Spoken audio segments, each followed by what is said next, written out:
All right, welcome back to Waste Some Time with Jason Green. Excuse me, frog in my throat. That's what you get for eating frogs. I am Jason Green. I almost forgot. So glad to see so many of you tune in, and we got a full show today for the next hour. All the pop culture you could possibly imagine with Wednesday 13 and Sean Clark. The fun starts right after this. Just wanna waste some time with you. Sometimes it seems too good to be true. Nobody I'd rather waste time with than you. All right, just for the record, I've never actually eaten a frog. Anyway, you know him, you love him. Wednesday wouldn't be Wednesday without Wednesday 13. How are you, Wednesday? Hey. I And am here. It's and my day. it It's is your hump day. day. It's hump day. Your day is hump day. And listen, it's hard to get Sean Clark through his schedule to be here, but he is here today. Please welcome Malfunction, Sean Clark. How are you, Sean? Hello. Sean, it's sporting a nice new hairdo for the warm weather. Ooh, it is some warm weather today. What is Oh, yeah. California like? Oh, About it's great. high 70s. Big. Checking Uh, Vegas. It's all right. It's okay. It feels like California. It's no complaints. It was raining yesterday, and now it's not. Vegas is 77 right now, and it feels amazing. No humidity, and there's a breeze, and it's not going to be like that for long. You know, give it a couple of weeks, it'll be 225 degrees. So we had a lot to talk about, but before we dig too deep, I wanted to mention a rest in peace to Ross the Boss. Ross the Boss of the Dictators and Manowar. I was a fan of both, and he had been on the show twice, and he was one of the more interesting characters. He was definitely a character, but came out of 70s punk rock music, the Dictators, and then somehow ends up in one of the most infamous metal bands. I mean, Manowar is as metal as it possibly could get. And but he was a character, and we talked about it on the show maybe a few weeks ago that he was just diagnosed with ALS, and unfortunately he's already passed. There was a fast fight. A lot of people who seem to get ALS, Jason Becker is still alive. Now, Jason Becker got it when he was in his early 20s. Ross the Boss was 72 years old. But when I say he was a character, I said I want to do an interview about the Dictators and Manowar. So we ended up doing two parts, and he owned a batting cage in New York City, and he would run the batting cage, answer the phone to check people in. So he did the interview while he's at his batting cage, and in the background you could hear like baseballs being flung around. And our second interview, something political happened in the world. Who knows what? He started screaming at me about politics. I never told him anything that I thought. I could care less. But he was such a character, and he was really intense. And then all of a sudden we went live, and he went, "So, how's everything?" Like just turned it right off. But he was an interesting guy. If you've never heard the Dictators, I recommend it. Early punk, and if you're into really over the top metal, Manowar, you can't go wrong with Fighting the World or the Kings of Metal. The records that he was on, those interviews are on the channel. But anyway, I wanted to say rest in peace, because it's you do these shows and you have people on, and you know that people are going to pass away. I mean, it's part of life. And I'm fortunate that most of my guests are still kicking. So anyway, I wanted to mention Ross the Boss. You guys have been quite busy. I've been at home planning new things for the channel, but you guys have been on the road. We'll start with you, Wednesday, because Sean had you appearing in Texas. What was the name of the Did. He got me down to the gas station in Bastrop, Texas. We did the Cult Classic convention, a smaller convention, but it was a lot of fun. It was cool. It was a good little weekend, and I got to go do some sights. I texted Sean. I was like, "Hey, I think I heard I passed the bridge," and he's like, "It's closed down." And I was like, "Somebody said it was open, but it was not open." But you could get right beside of it and see it. It was just cool to see, because I mean, that was my first movie I ever had on VHS and my own VCR. I've watched it so many times. That was just so cool. I think seeing that bridge was almost as cool as seeing the gas station. He's So, referring to the bridge from Texas Chainsaw Massacre 2. Good point. I should have said Yeah. that. Yes. Yeah. And the gas station from Texas Chainsaw Massacre 1. Now, Yeah, was I've a been lot posting of, about it all week. I just assumed everybody knows about my life. was a lot of part 2 shot around part 1? See, I didn't know this. Most of it was shot in Austin. Mhm. Yeah. But it was super cool just to see the gas station, which I didn't know what I was walking into, and it's just a gigantic toy store. It looks like this times a trillion in there. It's got everything that I see at Except Halloween Texas Town, Chainsaw Massacre stuff. except for Texas Chainsaw Massacre stuff because of the copyright. But I did get a gas Due to a station T-shirt. lawsuit. Yeah. Really? So the Yeah. store got a lawsuit for selling Texas Chainsaw. Well, Mhm. he got sued for apparently bootleg Texas Chainsaw Massacre stuff that the owner says that he purchased from a distributor. He didn't know it was bootleg. He got it from a distributor. And then they also went after him for making the outside of the gas station look like the movie. It was honestly kind of a lot of bullshit. So It sure sounds it. Does it still look like it on the outside, or they had to change it? Yeah, it looks just like it. I mean, I instantly knew it. It was cool, and I got to sit there in the little chair where like his little helper that Bill, I mean, that Jim Seidel, his little sidekick, that little guy would just walk with him and wash the window and sit back down. It was cool. I didn't get barbecue at the actual place, but they had it at the convention all weekend. It's backstage. Oh. So well, that's from the So- place. So Okay. yeah, so I had it all weekend, and I finally had the best brisket of my entire life. I've tried brisket; it's been okay, but this was like top notch. I couldn't get enough.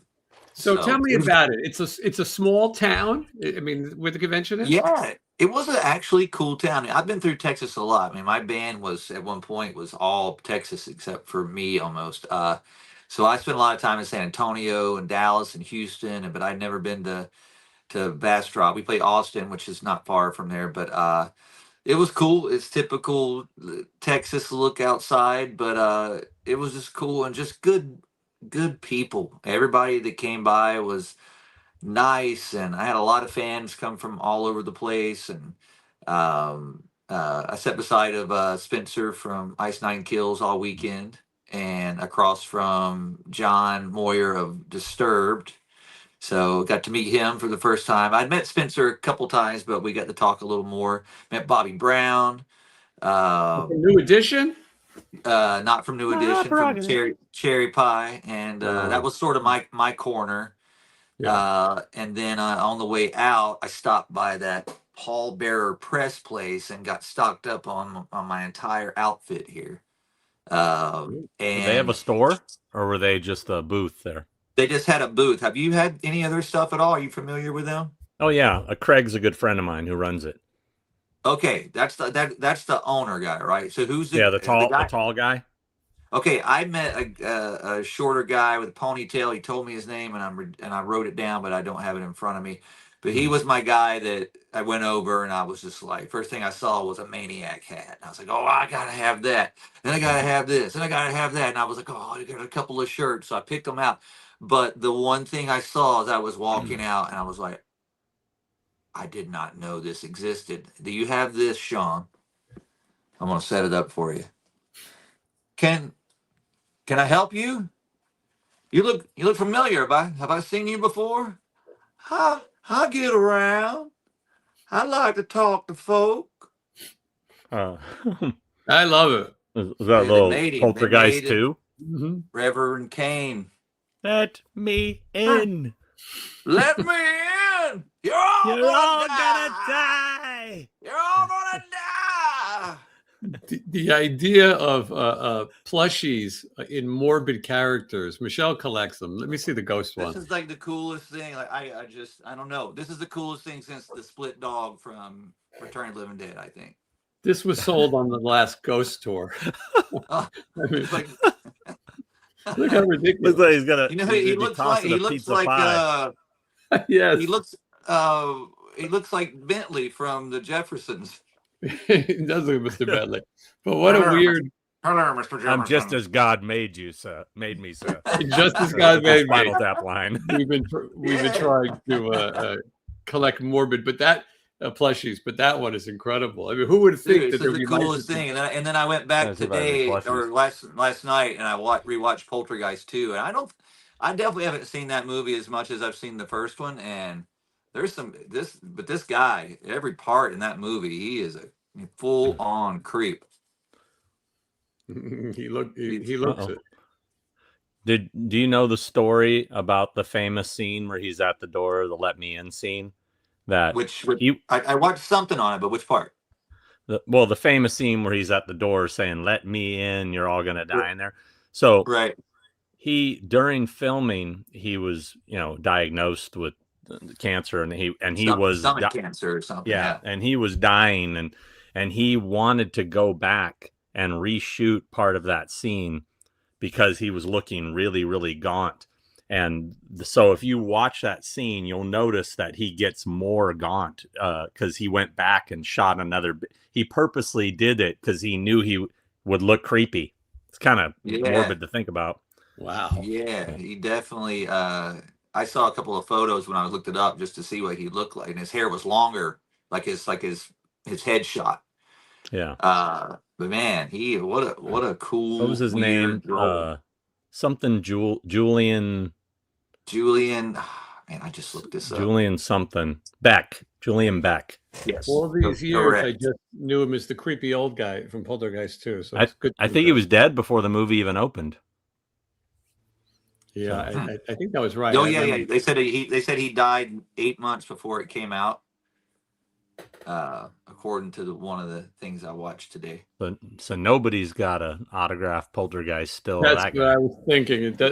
It doesn't exist. I saw a filming location. And I saw a location today, which you've probably done. I'm not sure on it as well, but it's in Encino. So I think it looks like it might be near where I go to my pancake place. I thought it burned down, though. The main house burned down. Yeah. No, I mean, like, there's a location where Carol Ann sees the guy for the first time at the mall. Oh, in the shopping center, yeah. Yeah. I think that's near where I get some pancakes. Someone That's check your it out pancake next time. spot? It's one of the things. I remember your first pancake. Sean talked you into it. I know. Now he's got a spot where he gets them. I haven't had. I've had like one in like 2 months. I had to cut down on it. You were getting addicted. You were gonna have to go to the clinic. Addicted. I was starting to pancake up, so I had to unpancake. Sean, one of the things about filming location videos, you did them because you wanted to see the places where your favorite movies were filmed. And back then, you had to have word of mouth. I heard it was here. I heard it was there. When I was a kid in New York, someone would go, "Oh, that's the building from Desperately Seeking Susan," and I would go, "Really?" It was always. We were all raised on film and culture so much that we wanted to see it. It wasn't until years later, when you did visit locations, you did it for yourself. You didn't do it for YouTube monetization. As time came on, it became a thing. But what I love about these videos, it's now become like a blueprint or a map for people who go on vacation or go to a convention. Suddenly you're in a convention, you go, I think the Texas Chainsaw Massacre. And if you go online, you're going to see either Sean or the late Adam the Woo. Somebody's been there and will show you how to do it. I sometimes regret in my videos that I didn't give away some of the addresses because people sometimes go, "Hey, how come you didn't tell me where it is?" And sometimes with a private residence, I sometimes am skeptical. Not that you can't find most of this on YouTube, but talk about a fun convention. You go to a horror convention and you're just in probably walking distance or close enough to go see those things. Yeah. Do you find those small conventions, maybe sometimes the people are a little bit more passionate because they don't get many of these? I don't know necessarily. I mean, maybe. I don't know. I feel like I had the same sort of kind of people that come up and talk to me all the time. People come up in groups. You'll be sitting there for a bit, and there's like nobody, and then you'll get rushed with the people, and like, where did all these people come from all of a sudden? I was just shocked. I mean, I knew a lot of my fans, but there was a lot of people that came up that just didn't look like my typical fan. A lot of like parents and their kids came up and started listening to you in the car, and for years. And there was one guy dressed up, had my whole outfit on, and I got to do a panel, which I didn't know. I didn't know I was doing one until like an hour before I was doing it. Not that it mattered, but it was cool. We did the panel with David Vincent of Morbid Angel, who I know him from Genitortures because that's where I met him. And then it was John from Disturbed and Bobby Brown. So we got asked a few questions and got to hang out and make people laugh. Did Bobby talk about New Edition or Cool It Now or any of those classics? Not at like all. Prerogative? Ironically, she talked about Warrant. Was it some of the warrants that he had out for himself, or maybe when Whitney was on a coke binge, or guys, what kind of warrants were? This is the female Bobby Brown with an eye. Oh, Hey, well, you can be whatever you want to be nowadays. I'm seeing that's that what a I'm lot told. lately. It's her prerogative to be a female white woman and not the New Edition. Well, no wonder why I haven't heard any new music from I guess her now, because I guess did she see the Bobby Brown you speak of dancing on stage from a video last night, and he is very slow now on dancing. I don't mean slow and then like anything. I just mean he's a slow dancer compared to the old days of him, Ghostbuster. Pants. Yeah. Well, Down syndrome. What do you mean? What? Nothing. I said Ghostbusters. Oh, you said he was slow now. I didn't know what you meant. Oh, no. We're talking about horror. We're talking about locations, and I can't not bring up the Grim Life Collective. We talked about it last week. That it's a popular channel, a very popular channel. Some of their videos have multiple millions of views. And the last time I talked about it, people got offended. I got to get out of here. I can't stay around.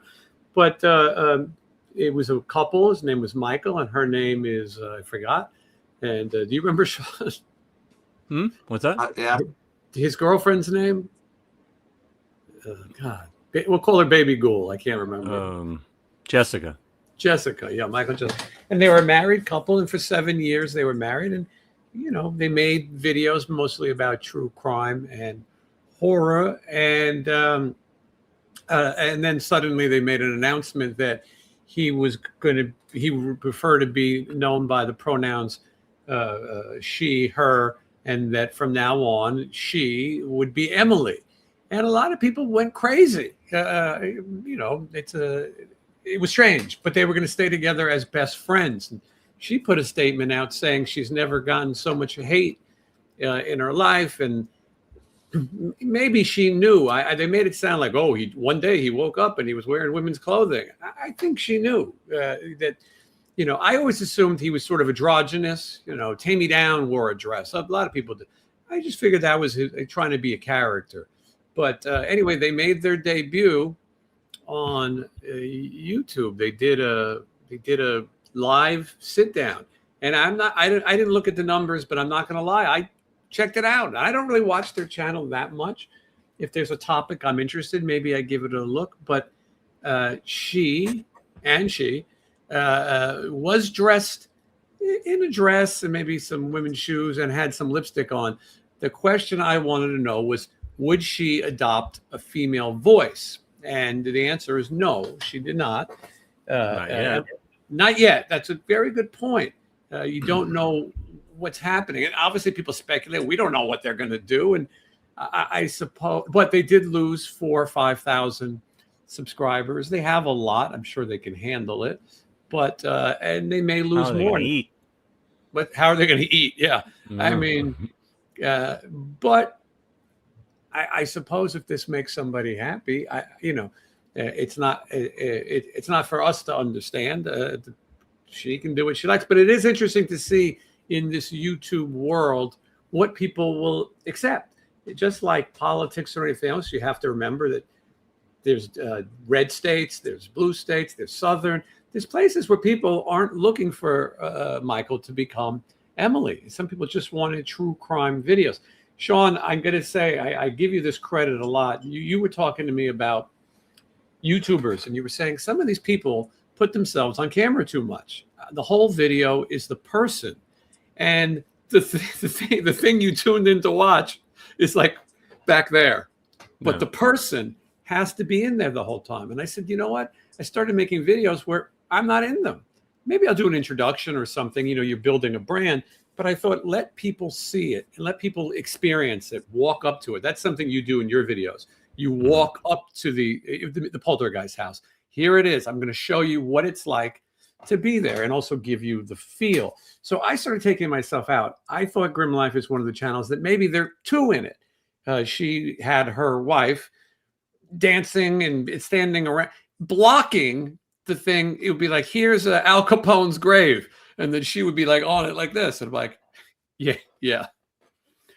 This like a slow motion presentation. And look, they're a successful channel, and I wish them luck in what they do. But I know a lot of people watching us right now are horror fans and watch other horror channels. No, you're back now. But anyway, right. Sorry, is that me? This freezing up? I wonder if I'm on the wrong. It's you. Yeah, you. If it keeps you're doing also it, let me a little know, and I'll pixelated. get out and come. You're fuzzy today. You're a little fuzzy today. I'm fuzzy today. I bet I'm on my garage Wi-Fi. Let me clock out and come back in. Let me clock out for a moment, guys. I'll be back. All right. All right. Now, Sean, since the last time we saw you, you've probably been at least 3 conventions. Uh-oh. Yeah, turn it off there, buddy. I'm trying to. Give me a minute. But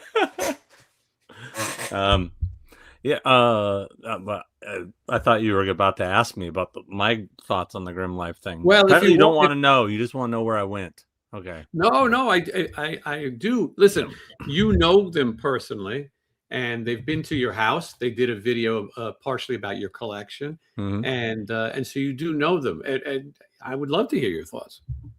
I mean,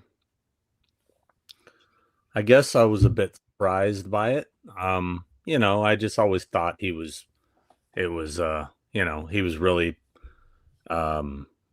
going for the goth thing, and I figured it was just a real image thing for the sort of hot topic crowd they cater to.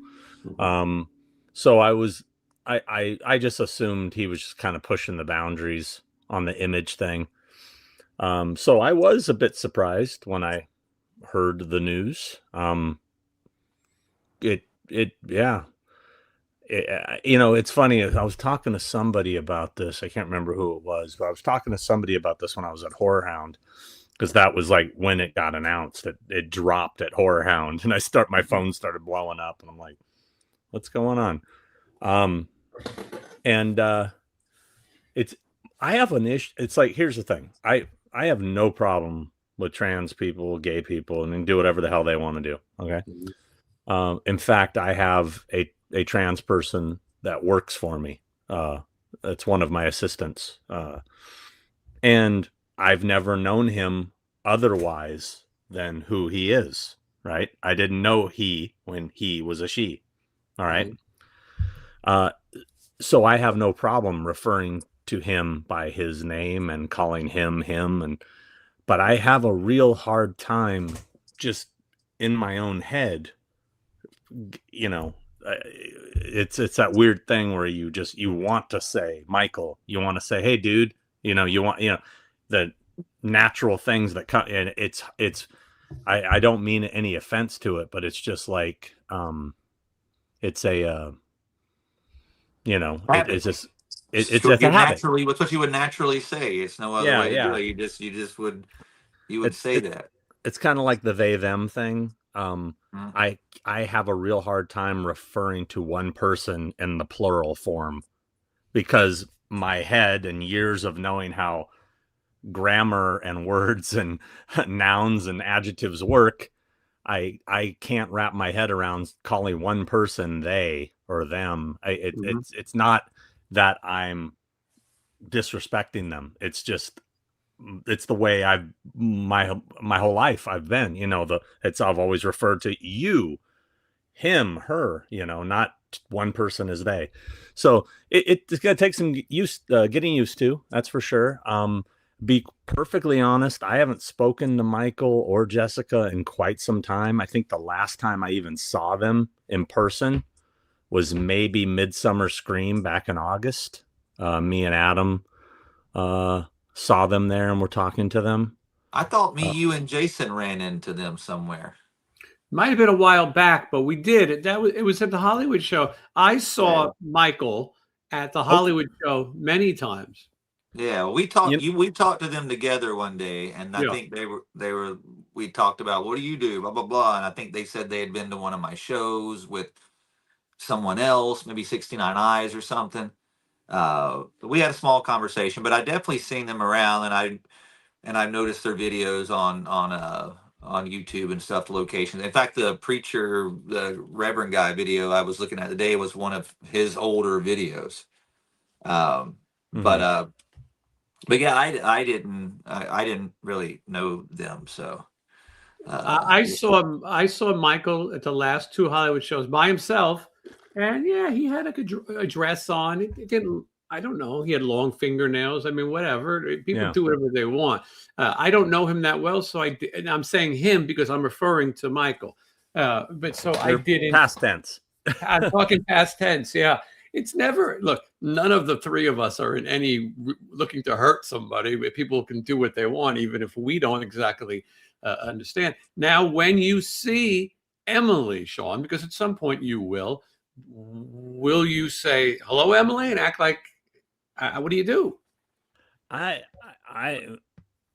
That's going to be weird. I mean, I'll be honest with you. I'm not going to say, hey, Emily. I'll probably just say, how's it going? Hey, anything change about you lately? Anything different going on? No. I don't know. It's I don't know. We'll see. I mean, it's a trip. It's kind of, I don't know. I don't know why I feel like it's. I guess because I didn't see it coming, which is one thing that's just it's kind of bizarre to me that because he's married to her and thought they were quite happy and this and that and their own, I just, and fairly, newly married too. Not like, I mean, it's only been, a few years and they just bought a house together, I think. And I don't know. It's surprising, but it doesn't really affect me. Like I said, I don't really talk to them much anymore. They've kind of gone on and do their own thing, and I don't really watch their content unless they happen to do like a filming location I am interested in. I'm not really into the spooky grave stuff, and so I don't really care, to be honest with you. I mean, it doesn't sound, I'm not trying to sound shitty. I just honestly don't really care. I mean, do what you want to do, whatever makes you happy, I think that most people in the chat are saying that as well. And people are saying that, different things. And I bring it up because this is a podcast where we talk about horror and filming things that they talk about as well. And when someone makes a change, it is shocking. When I saw the picture for the first time, and I was curious to see, how do you handle it? And again, we don't condemn people. I mean, people are going to do what they do. All right. Now, so down is up. Thank you for the super chat. Another topic. Sean, would you do a location video on Kenny and Company? And I don't even know what that is, from Don Coscarelli. I know him. Yeah, I've actually been researching it. It's one I want to do, but I need to find the main houses because Don told me the area they're in, but I've done a lot of like Google Earth image, looking around. I can't find those houses. I'm kind of afraid that neighborhood might have got torn down and rebuilt. I don't know. I'm trying to find out. he's being a little cagey with the info. If anybody knows, feel free to send it my way. But I found the school. I found the where they got the suicide what is it, the slushies or whatever. I found that place. So I have found a few things. And you guys, do you guys know Kenny and Company? No, I don't know it. No. Okay, you guys need to see it because it is basically a 70s kids movie. Michael Baldwin from Phantasm is a kid in it. Reggie Bannister plays a teacher in it. It's that old? Yeah, it came out before Phantasm, I think. I've never heard of it. Okay. Is it before or after? Right, it was either right before or right after. But anyway, one of the parts of the movie all takes place on Halloween, and you guys will love it. It's great. Oh, it sounds great. It's always fun, for me, that's like finding a lost movie. It's something I had no idea about, but people seem to know it. So we'll have to take a look. Anchor Bay put it out years ago. This is it's obviously the cover signed by Reggie. But there's a Blu-ray from Japan that you can get. I feel like it was called Boys in Japan. Boys by Kenny and Company here in the good old U.S. I feel like I don't know that. Yeah, no, I didn't either. But it's interesting. It's not like a title you want to go, oh, let's watch that. It doesn't sound like Beastmaster or Phantasm. Yeah. Yeah, 76. So it came out before Phantasm then. It's pretty incredible. Yeah, I always look forward to seeing something different. It sounds like it'd be a fun filming location. Sean, you mentioned that sometimes you look on Google Earth and there's been fires that have wiped places out. There's been communities that just rebuilt. I went to do the 8 is Enough house, and I had known it was torn down. It's in a cul-de-sac, and a lot of the houses in that area were torn down and rebuilt. I was going to try to show where it was anyway. I went on a Sunday, though, and it was all like kids playing in front of their houses and people working on their cars, and I just didn't feel there was no way to just blend in. When you film a filming location in New York City, there's 20 million people. No one cares what you're doing, or in Hollywood. No one cares. But when you're in someone's driveway, it can be tricky, and we are losing more locations. I have people come out and question me all the time, like, "Excuse me, what are you doing? Or why are you filming my house?" And then I got to explain to them. There's been times where they have no idea, like they didn't know something was shot there. It's crazy. Do you find that most of the time they're interested when you tell them? Yeah, for sure. Like when I went to the young one's house, I mean, they had no idea what. And I said, well, the TV show, The Young Ones. And they're like, oh yeah, love that show. This was their house in episode 1, and like, what? And they're like, no, yeah. And I show them, like, put my laptop and I show them the scene, and they're, oh my god. Can't believe it. And they invited me in the house. How cool. Yeah. Was it filmed in the house too? No. Okay. Just no. I mean, they did do some shots through the window, like when Adrian busts his head through the glass and bites the brick and stuff. That was all done so they were in the house, but the inside was a set. I went to the pilot house from Three's Company. It's only in the pilot, and it's an apartment building, and it's in sort of Hollywood. Yeah. And woman comes out. What are you doing? Can I help you? And I said, this was the house in the pilot of Three's Company. And she was so fascinated. She goes, oh, I'm the building manager. I had no idea. Well, that is so cool. It really took a minute to look at it with me. And in New York, I found the location from The Incredible Hulk, where it was one episode where Lou Ferrigno turns into the Hulk and he runs into this building off Park Avenue. And they were doing construction, and I'm filming, and the construction worker thinks I'm filming him. Comes over, can I help you with something?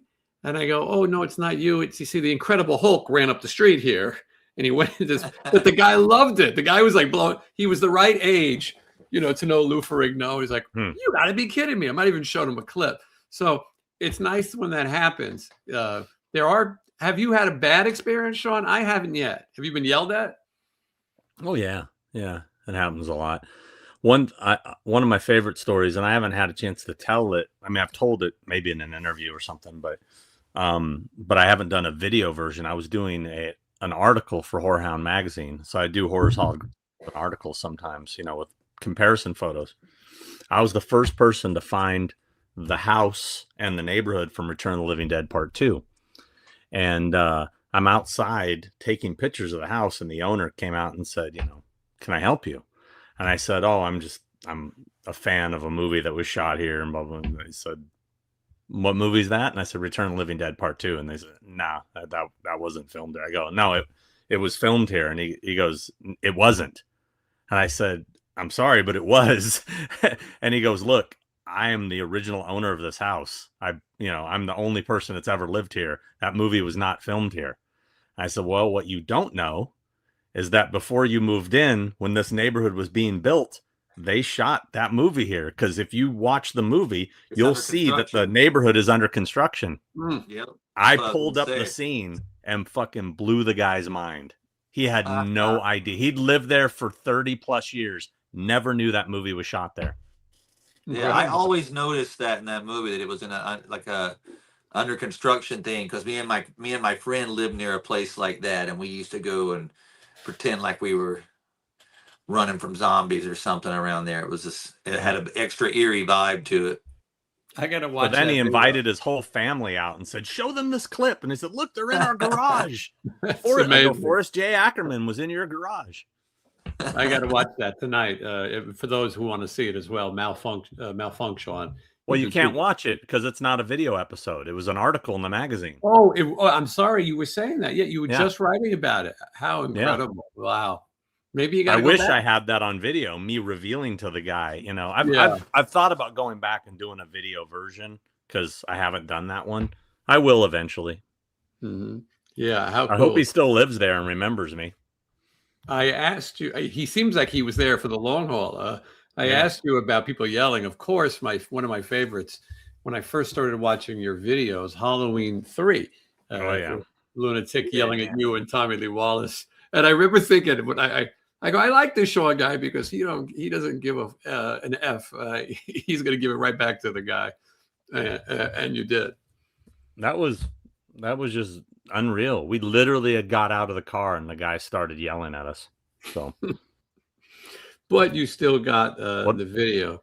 Thomas says he enjoyed the Young Ones and the Shaun of the Dead videos, and those were fun to do.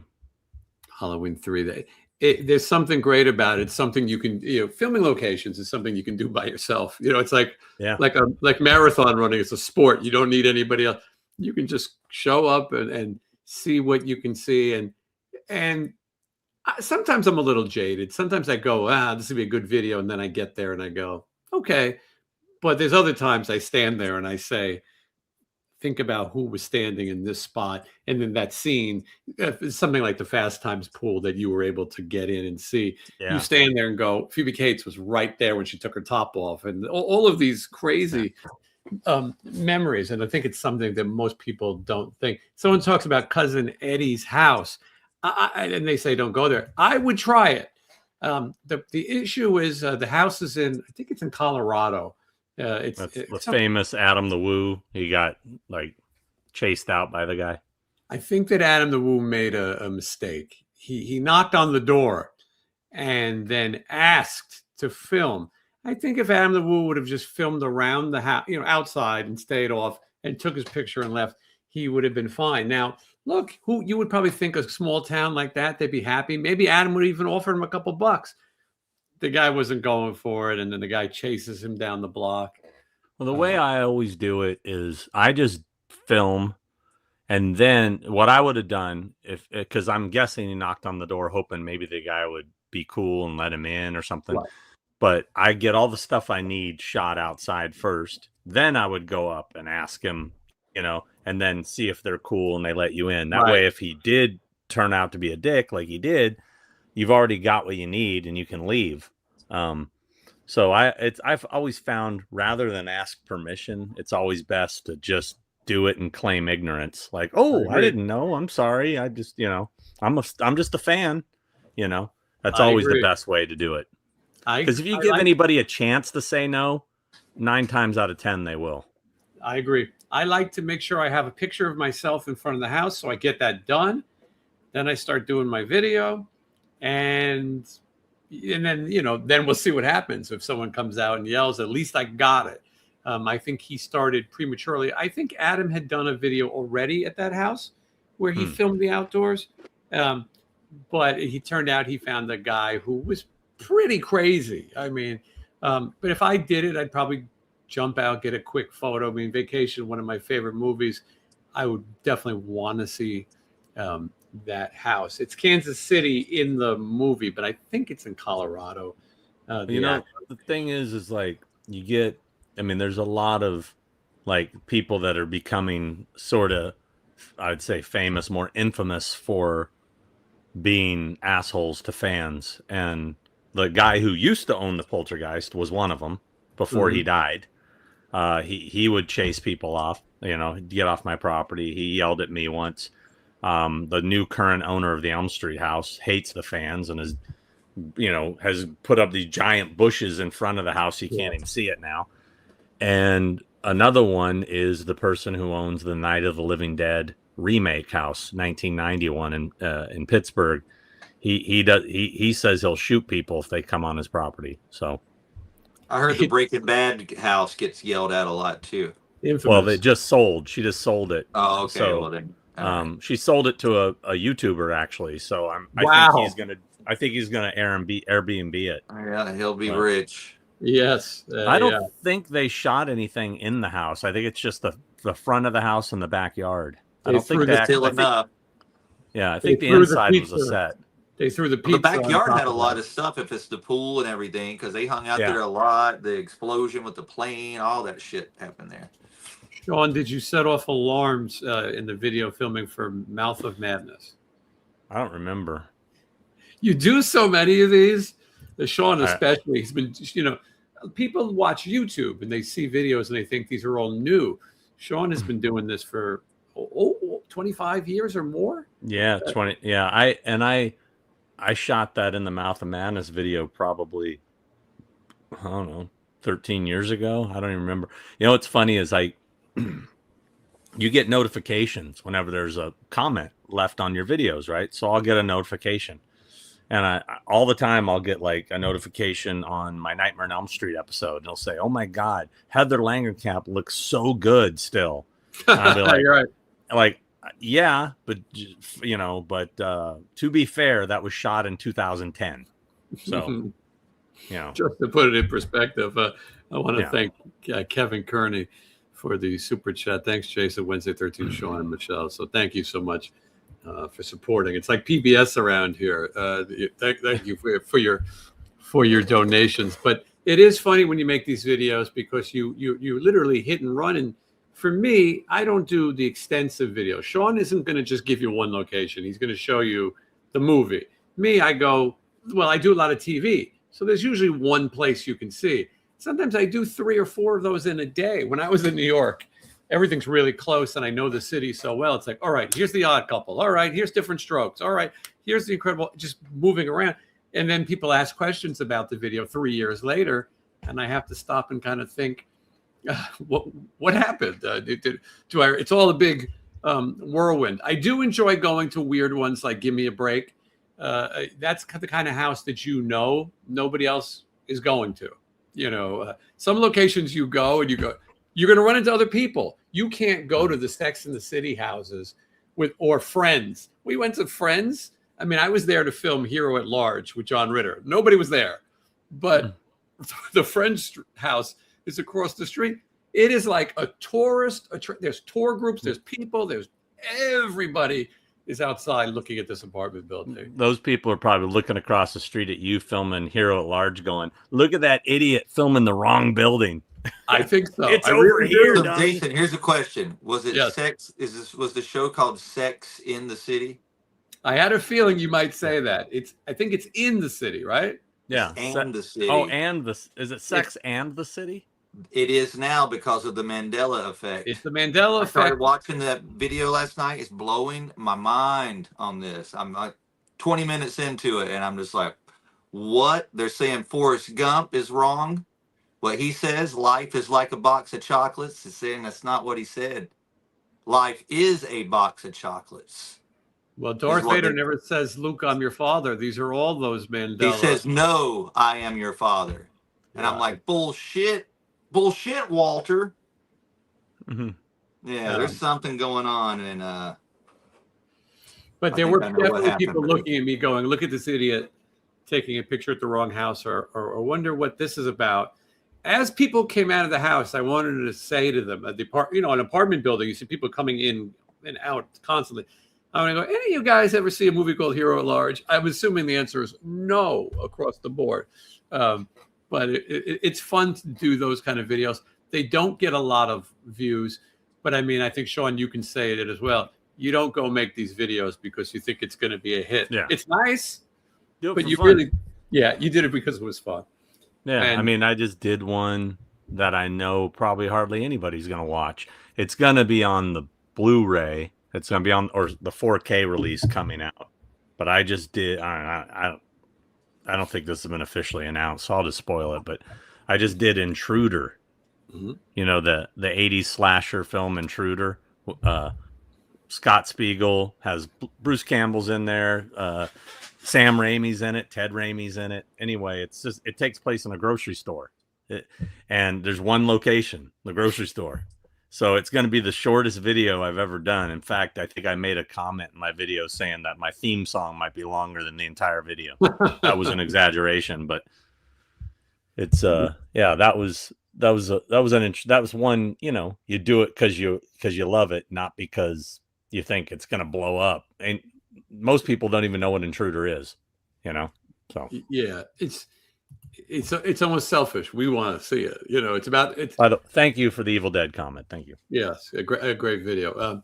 But yeah, we do it because we want to see it, and if other people like it, that's cool too. I think that helps, though. I think when you see guys on YouTube who do videos, and they're just in it for the likes or the money, you go, this person doesn't really care about what they're showing you. And I think it shows. And I think that's why sometimes, Sean, people watch your videos. Some of your videos, I've said this before, but some of your videos that I know nothing about are my favorites. I like to see, although what you went through. I want to see, did you get yelled at? Did this happen? How much is still there? And then sometimes I go watch the movie afterwards. And that happens a lot with location videos. People see it and go, I'll go check this thing out. Old TV shows, and, people see my videos and go, that was interesting.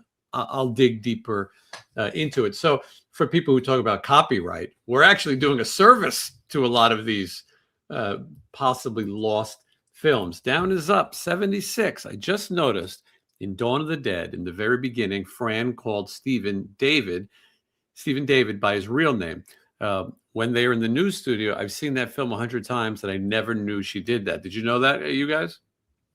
I didn't haven't paid notice attention that. to that part. Because mostly in the movie they just call him Flyboy, but yeah, I never caught that. I'll have to pay attention to that next time I see it. Because the character's name was Steven, aka Flyboy, but the actor is David Emge. Got it. Okay. Yeah.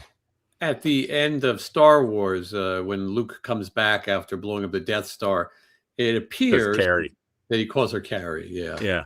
He goes, Carrie! Like that. It's pretty cool. I mean, it's a legendary movie to have a mistake. But he says it in such a weird way that you can't, unless you really pay attention, because he goes like, Carrie! Sounds, you can get away with it. Was that grocery store that you went to still a grocery store? I see a lot of people talking. It's a shoe store now. Wow. It's a giant shoe store. I mean, they're using the whole building. It's a humongous, like sneakerhead type store. Sneaker headquarters, so to speak. Sneaker warehouse. Mm-hmm. I like sneaker warehouses. I like to sneak around them. But call me old fashioned. Anyway, just talking about some locations. Sean, you were where was the convention you just came back from? Were you in Kansas City? I just came from Planet Comic-Con in Kansas City. That's what I was doing while they were in Cult Classics in Texas, in Tejas. And the weekend before that, I was at Horror Hound in Cincinnati. I have this weekend off. Next weekend, I'm at Steel City Con in Pittsburgh. Yeah, with that's Ricky Rocket and Corey Taylor. Ricky Rocket's first convention, right? The debut. Ricky Rocket's first convention. Yeah, some people that might watch this show might be interested in a person like Ricky Rocket. But yeah, it's he's his from first Pittsburgh, right? He should do pretty good there. Pennsylvania. But yeah, Yeah. yeah, he's kind of excited that it's a hometown show in a sense. And then after that, I got to go to Manchester, England for the Love of Horror, which I'm looking forward to seeing everybody there. I do enjoy the show. I just absolutely despise that travel. So, is there anything that you can film while you're in Manchester, England?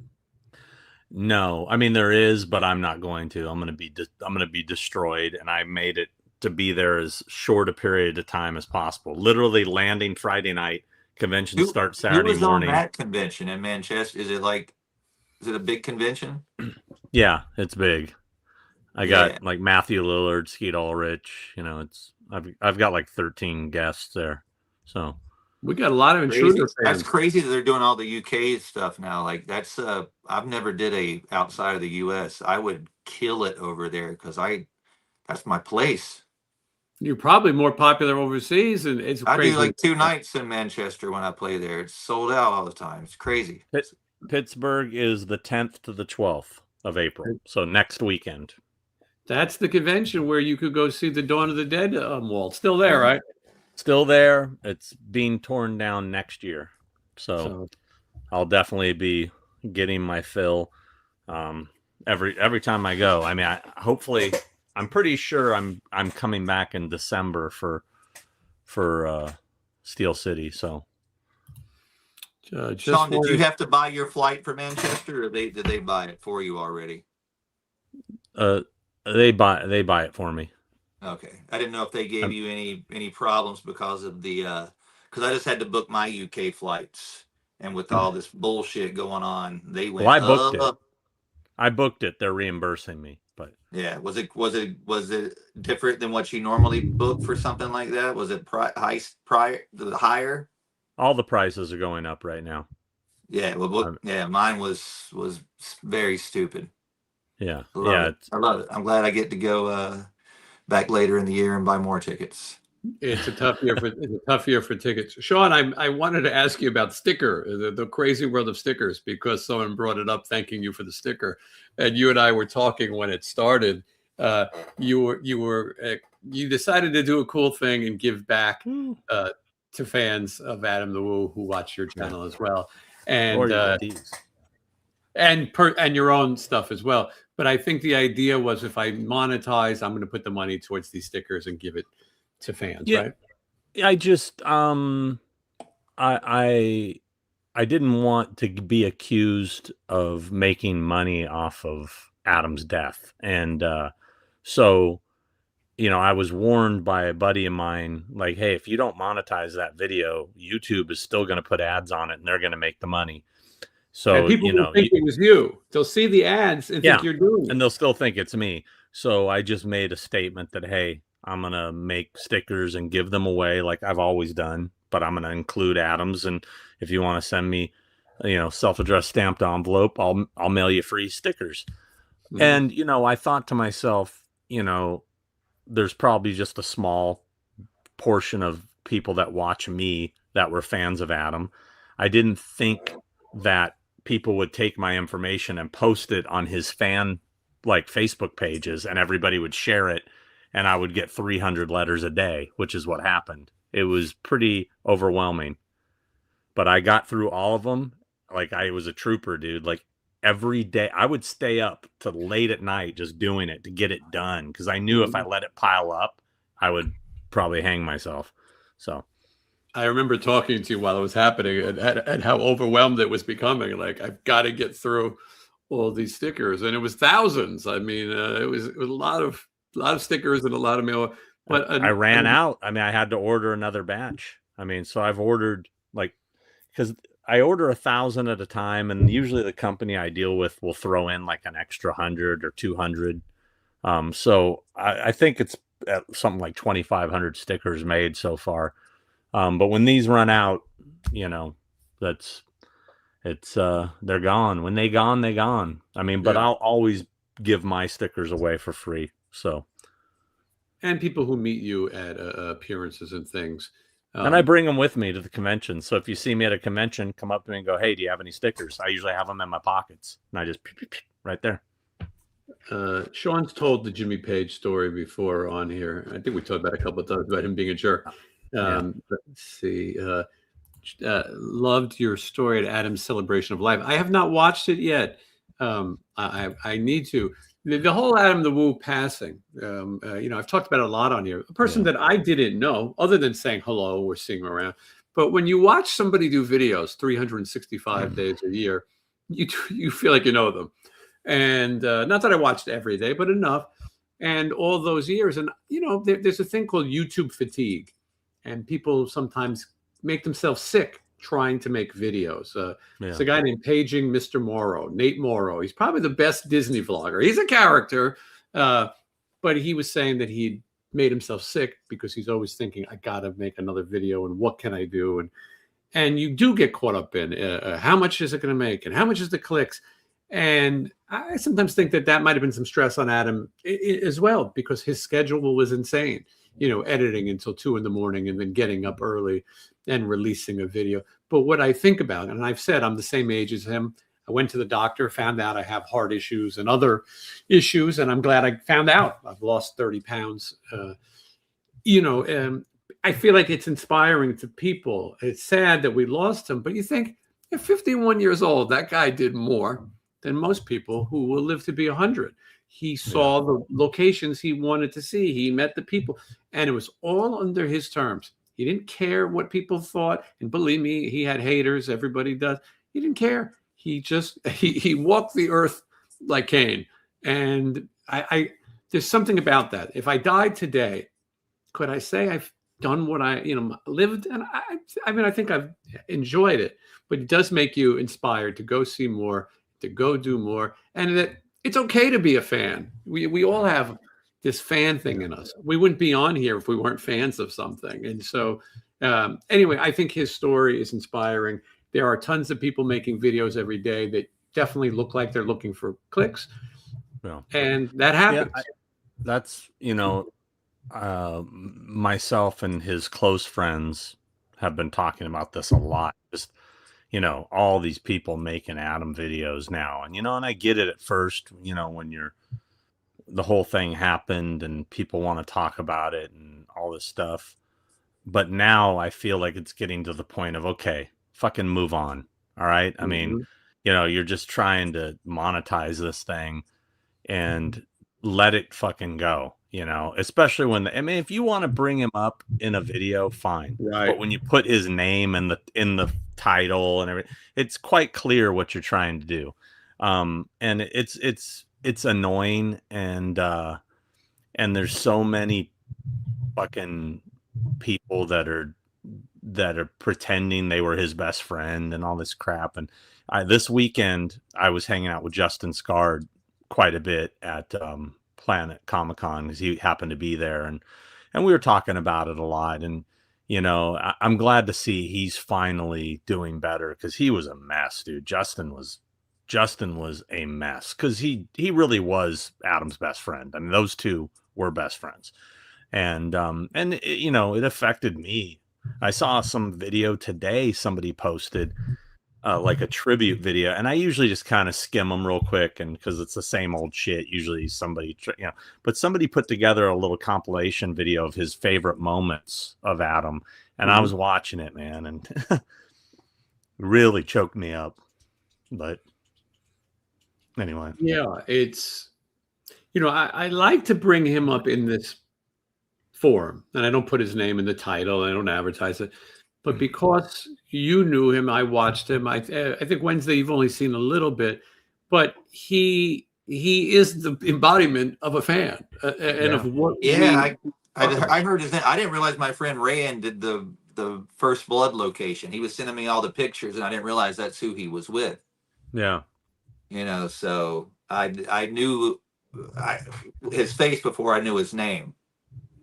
So he was just one of those guys that was just so, like, just you know, What did the woo come from? Was it from Ric Flair or anything? I'm just curious. he just made it up. He's told me. It literally had no meaning at all. Mhm. He wanted to come up with a name, like to call himself something, and Right. you know, I didn't know. Like I said, I saw him with my friend Rand, and we're like crazy Ric Flair fans always going woo. So I didn't know if it was just somebody just went, hey, Adam, woo. You know. Yeah. So, He like I said, he embodied what a lot of us like. And boy, wouldn't it be nice if you can make your living on YouTube? He did. He didn't sell products. He didn't do anything. I mean, I have to, I mean, to get by. But he did in the beginning. But he got to a point where he was so popular. He was on YouTube at the right time. He sort of got grandfathered in, and he stayed on for 5 years. He made a video every day. You could count on him to make a video. He was sick. He was making a video. And the things he went to were interesting. And the funny thing is now he's in my algorithm still. Adam the Woo videos get recommended to me every day as if he was here. And I see Adam the Woo goes to Portillo's and I'm like, I've got to see this. You know what I mean? And here I am watching him. And I feel like he's with us because he's showing us what he eats and where he goes. And yeah, this haunt season is gonna have a definite void. Like, I mean, because that was his thing, man. Going to all the different haunted attractions and all the theme parks during Halloween, and I went with him to a lot of those, and it's not going to be the same. I mean, it's such a bummer, man. I mean, it just doesn't seem fair, you know. I mean, and it just sucks because he really had gotten to that point in his life where everything was clicking. You know, it's like, yeah, I got my house. You know, everything is just like, you know, it can't get no better than this. And then gone, you know, and you just gotta, you know, fucking enjoy every day while you can, because we could go to sleep tonight and not wake up. I mean, it happens all the time. Yeah, it's not cliche to say that. You know, Yeah, you better live seriously. while you can. Nothing's guaranteed, and there's so much hate and all these bullshit things. That you enjoy your life, and you don't need anyone else to do it. You could do it right by yourself. You can go out and have an experience and see something. You know, Wednesday at the Texas Chainsaw Massacre, look at something that made your day better. So I encourage people to do that, and I say this constantly, but I encourage people to also see a doctor. Get checked out. What Adam had probably could have been detected. Very sad. And he was scheduled to see a doctor or was planning very soon. So even if you don't have symptoms, go get a checkup. Murder Doll, which I'm guessing is a fan of Wednesday, asked, who is the guy with Wednesday and Jason? And that is Sean Clark. you mean this guy? Well, that guy too. Guy. Are you scared? I'll be right back. You want me to sing you a song? Sure. God is in his holy temple. I wish you could get that in Sean's Square. You know what I mean? Like, oh, Sean's gone. The Phantasm guy. I'll Oh, he's so good. I love this little doll. He's so cool. I My apologize. lady was like, she's like, I love to see you so happy when you get a new toy. Yes, that's the coolest. I apologize if I've missed questions. I'm doing my best to get to them. I don't see everything, but I'm trying. And I thank everyone. I should talk about Spotify right now while Sean is gone, although Sean Spot is it up. We're going to spot it up. So We used to tot it up. Let's spot it up. we're going to spot it up. For the longest time, I've wanted to do, I'm looking at all the stuff in Sean's screen, all the cool shit. But for the longest time, I've wanted to do more of a traditional radio kind of podcast. Maybe I would still do a video podcast, but boy, I love the idea of just being able to sit in front of a microphone, like Howard Stern. Like Howard Stern, you know, who was my and is my influence, one of them. That's why I started doing your show, because it always reminded me of like Howard Stern. We get to hang out, and because I grew up on, we've talked about that a million times, regardless of what people think about him now. He was such a huge part of our growing up. Yeah, and it's what I wanted to do. So the answer was Spotify. How do we get? Oh, look who's here! Oh, Count Chocula. Spotify. See, that's entertainment. But so the idea was Get We out should, of here. we should actually do a Out. show where we all just have a puppet for Character, ourselves one yeah. day. We should just do puppet show. puppet show. I'm into it. Where Yeah. do you want to start? Yeah, no, we I each told have him once. I told him 1,000 times. It's supposed to be Spinal Tap and then puppet show. I can't tell you how many gigs I've gone to with bands I've worked with, and They were saw still like doing the opening band when we went on. I've seen it so many times where it was like, a half price buffet and whatever band I was with. I've seen it so many times, and I'm I've aboard. literally had to have that conversation. Now, listen, I told you guys, but anyway, Spotify. So the idea was, how do you do a traditional podcast, or a radio show? Because people have told me constantly, I want to listen in the car.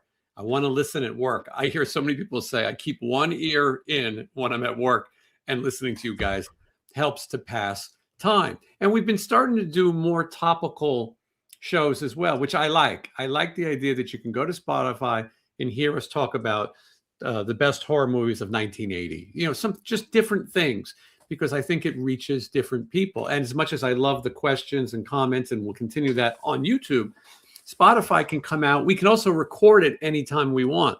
To find us at 5:00 on a given day is not always possible. And so my entire catalog of interviews is on Spotify, and these episodes will also start to appear on there as well, but new things as well. And so the key to Spotify is I have 30 days and I have to get 1,000 followers.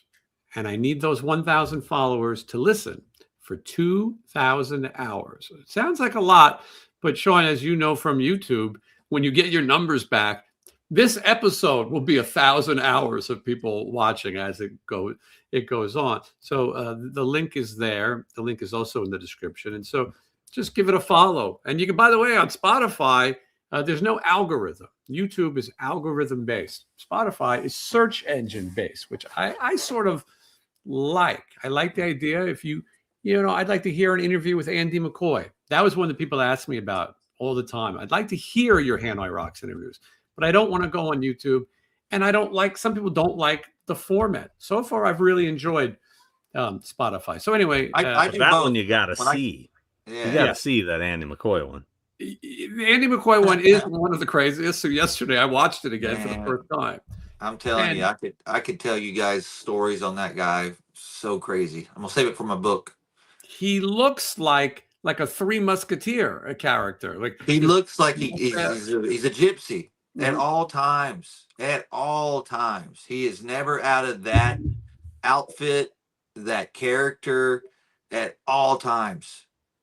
He was in a car during the interview, and somebody else was driving, but he was drinking, and he was insane. I mean, but he gave me a pretty good interview, and that is the interview that reunited Hanoi Rocks for one show. I got him to say he would do it, and then I went to Michael Monroe and I said, I talked to Nasty, I talked to Andy, and I talked to Sammy, and they all said they would do it, but you have to. So he went, well, what did Andy say? And I told him. Maybe 2-3 weeks later, boom. I said, you got this birthday bash coming up. Why don't you do it? Then I thought, maybe it's just luck. And I asked Nasty Suicide, and he said, no, this is your fault. He goes, you did this. And it's kind of the fun thing about doing these shows, that you could reunite people, even though it didn't last for now. But anyway, those are on Spotify. People can check it out. I appreciate everybody who follows them.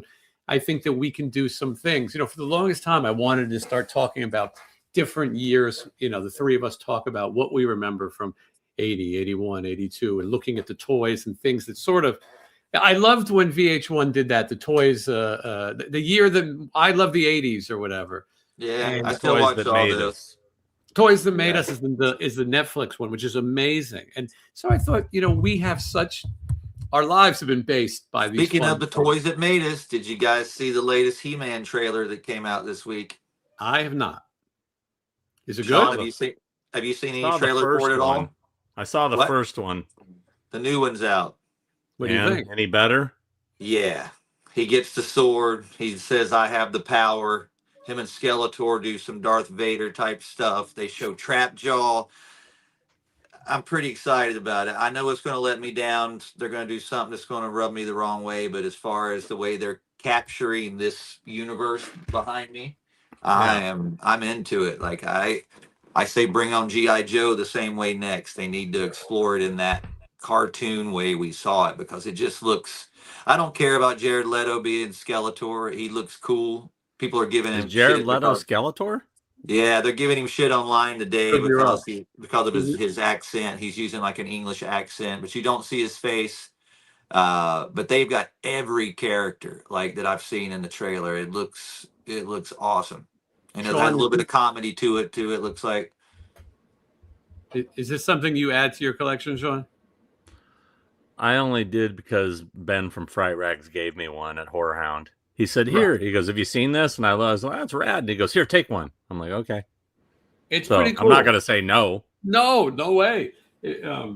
introduce me to that guy. I want to be his friend and get some free stuff too because I buy everything from that company. Some of the best things. I know who I got. won't be having sign that. But Yeah. I couldn't Yeah. afford it. I would have to get I'd have to get a mortgage. I watched a video the other day I'm jumping all over, but I watched a video the other day. It's these two guys from Texas. And Sean, you've been on their show. I enjoyed their podcast. I can't think of the name of it, but they were talking about the prices of convention guests. They had you on to talk about Kentucky. Oh, gee, I get my accents mixed up, but they bitch about everything. That's all they do. I mean, it's neither of them even go to conventions, but they'll bitch about the prices. So it's okay. I got that feeling too. I'm like, were you really going to buy it? But I do find that prices is an interesting discussion, and a lot of times we go back to what you've said, which is guests make the price. I can suggest to them, and I can also suggest what's not realistic. I also find it funny that like everything is going up in price right now, because of inflation and the war, everything from groceries to food to everything. So why wouldn't everything go up in price? I mean, if prices are going up, I mean, the cost of everything is going up. So it all makes sense. Inflation goes across the board. Everything goes up. I mean, you can say, well, it doesn't cost you anything to do this. Well, still, what you take home, then you use to buy the stuff that's gone up. Everything, it goes up. Going up. Even Uber Eats is going up. People are like saying, I remember when I went to Chiller back in 1987 and autographs were free. And it's like, I remember when I filled up my tank in 1986 and it was 70 cents a gallon. I mean, what's your point? I mean, Sean, you remember when we went to the Hollywood show and it was $5 for a black and white and $10 for a color, that there was a difference in price. Fucking Don Knotts was like, what, $20? Yes. Or was even in that $15? And I'm like, oh my God. And then I go to the Hollywood show, that last Hollywood show, and the little kid from Back to the Future that goes, look at him go. He's $50. And that's all he said was, look at him go. When I look at the price, I agree with you. Nothing stays the same. Prices are going to change. That's life. Time is moving. It's the people who say, look at him go, or boy with pumpkin, as Wednesday would say. That's when it gets crazy because the smaller guests are trying to compete with the bigger guests. And there has to be a price difference. Someone like Matthew Lillard, who's very popular at the shows, if he didn't charge a little bit higher, never would get through the line. If he doesn't get through the line anyway. We cut off his line midday every show, and he still stays late. So imagine if he was $20 an autograph, you'd have thousands of people disappointed. Well, I got in line. I want my $20 autograph. Yeah, you have to put a price on things, and also it's also based on how many other people want to pay it. Because trust me, they want to pay it. Now I know that Matthew Lillard is also part of the experience. People want to hug him. He has time with these people, and so that's part of the price. From what I see, I think the autograph value goes with meeting him, which is why he's one of the top convention draws. And there's obviously a lot. So I could see paying certain people. Do I think Daniel Harris is worth $100 or more? That's pushing it. Here's the thing. If you want to get these people to lower their prices, quit paying it. Yes. I mean that's if people aren't, that's the same thing. If like people stop buying a product because it's too expensive, guess what? That company's going to lower the price. I mean, as long as there's people getting in line paying it, you complaining about it is not going to get them to drop their price. And unfortunately, ego comes into play big time when it comes to these things, because you have, say, an established actor who has an impressive catalog sitting across from Look at Him Go Boy. And he's like, wait a second, I'm charging $50. Why is that guy charging what has he done? I should be higher, or the Look at Him, or maybe he's 40 and Look at Him Go Boy is 50,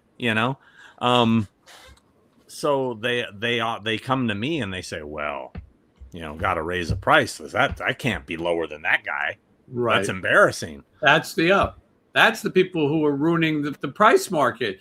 The people who are asking for too much. Sean, Bill Ward, I'm assuming, is your guest. Yeah. Is there a story behind it, or you just made a deal? You represent Geezer Butler already. Yeah. We just reached out to him and made an offer and went back and forth many, many times and finally secured it. So now him and Geezer are both doing Monster Palooza at the end of May in Pasadena. So you can come see half of Black Sabbath in person. Pretty cool. I mean, now Tony Iommi's the only one I haven't got. I'm being told that'll never happen, but I've heard that he doesn't like to travel and other things too. And I mean, listen, you never know, but you never know. Didn't Alice get booked on Monster Palooza? Yes, he's also there, and so is Corey Taylor. It's gonna be a lot of rock and roll and a lot of those guys are going to be flying from Vegas. Corey Taylor and Geezer Butler. That's a lot of Las Vegas in this. Sean, are you going to go see the Alice Cooper, Chris Angel show? I haven't. I mean, I heard about. I don't know. Is it coming to town or something? No, it's in Vegas only. You have to go there if you want to go see it. I don't know if it was something you wanted to see or not, but I'd be interested if it was convenient. I mean, I don't think I'd be making the trip specifically for it, but I am. I'm going to do it. Okay, then. I just didn't know if you had thought about that or not. I got to see it. It looks cool. It's only going to make his show cooler having more theatrics and stuff in it. So yeah, I mean, I'd be interested. Let me know when you're going. If I can go, I'd go. Yeah, I was talking with Calico. I'm trying to get it set up, and you could hear my interview with Calico on Spotify right now. Lindy asked the question: how do cons work as far as talent? Do you pay for spots, or does the show invite the talent? Sean's probably the best to answer it. It all depends. It all depends on, every deal is different. I mean, obviously for a big guest that they want, they'll pay for the flight and hotel, and they give them the spot and everything. And sometimes a guarantee, sometimes not. And then there's other people that, there's celebrities. I use that term loosely. Celebrities that, they'll just give a table to. There's some celebrities that buy the table and just sit there because they know they'll make money. So it all depends on the level of the guest, and how bad the promoter wants them. Yeah, a promoter's income comes based on how many people buy a ticket to get to that show. And so if you have, you sell table space to guests, not to guests, but to merchandise. But if you have a Black Sabbath reunion, there's a few shows I've gone to, and I said, Sean, you're literally this show. Iron Maiden. I mean, it's huge. You brought in Bruce Dickinson and Nickel McBrain. The draw for these kind of people is crazy. The people have grown up with these bands. They probably never thought they'd get the chance to meet them. And I'll remind you that people say, oh, Alice Cooper, he's going to be expensive. Try to go buy a meet and greet at one of his shows. I promise you it'll be a lot more expensive. If Iron Maiden offered a meet and greet, you'd be paying Bruce Dickinson a lot more money, and you probably have a shorter time. So we always say that conventions and collectibles isn't for everybody. You have to have a budget in mind. But you could have a chance to meet someone that you never thought. And those are the fans that I love. Of course, there's people like us who are hardcore, but there's people also who go, I never thought I'd get to shake Alice Cooper's hand or whoever. Well, the thing that I find the funniest about that whole argument is nobody is forcing you to go meet these people. And this is not a necessity. This is a luxury. Just like I can look at a Lamborghini and think to myself, that's insane what they're charging for that car. That's ridiculous. Well, I don't need to buy that car. You can go buy, Honda Civic, I mean, they both get you from point A to point B. It's entertainment. It's a luxury thing. And just like it's the example of like, you see those people in the front row at the concert and you're in the nosebleeds. They paid for those tickets. Yeah. I mean, you can pay for those tickets too, but you can't be pissed at the scalpers for charging or StubHub for charging what they charge for those seats. I mean, it is what it is. I mean, what can you do? And as far as to answer that question, what was the question that you put? It was about quotes, additional fees to sign things. That's not something you do a lot of with your guests. I don't do it at all. I don't think so. Yeah. I mean, that again, it's the individual. It's, I don't have any guests that ask for extra for quotes and names that I can think of. There might be one or two, but it's not something I do. And I'm talking about one or two out of the 200 plus clients I work with. So, yeah, Matthew Lillard doesn't charge extra to put your name or to write "Liver Alone." Right. If somebody comes up and goes, "Could you write this, book 3 paragraphs?" Maybe it's a different situation. Dude, so this guy came. I was standing with Corey Taylor this weekend, and this guy comes up and he had like 8 albums he was getting signed. And he said, "Here, could you write these lyrics?" And he put down a piece of paper. It literally was like, 6 lines. And Corey's like, "There's no way I'm writing all that." You know what I mean? He's like, "I'll write Wait and Bleed." He goes, "But I ain't writing the whole song, I've had people write that. I go, "Hey, could you write out the second verse for your song?" And I go, "First off, I don't fucking remember it." Yeah. Wednesday. That's when we do the auctions with Wednesday, and I think we have another one coming up next month or so. But when we do them, we often give that as an option. People can bid if you really want him to write a little bit more or a paragraph. Well, actually, like that's Scott a little Ian, different on the auctions, but like sometimes I'm at the meet and greet, people will have me write stuff. And this weekend I had a couple people, I didn't understand what they were saying to me, and when I wrote their name out, I still don't know if I spelled it right. well, Scott Ian, he actually writes out, like he pre-does them before the show, hand writes full song lyrics and sells them. Oh, I saw that. Yeah. I think it's cool. Yeah, I mean, I think that's a cool thing. But cool can you sit there and do that while you have a line of people waiting? No, that's kind of ridiculous. You got to pre-do it. Yeah. I've had people come up to Sean Patrick Flannery and Norman Reedus and ask them to write out the entire Boondock Saints prayer. And there's like, come on, dude, can't do it. And there's also people waiting. Someone asked about the Johnny Monaco video. Everyone's been messaging me and saying, "Have you seen?" or commenting, because I have no social media. So there is, if you're writing to someone on social media, it's not me. But I haven't seen it. But Johnny sang a Last in Line by Dio.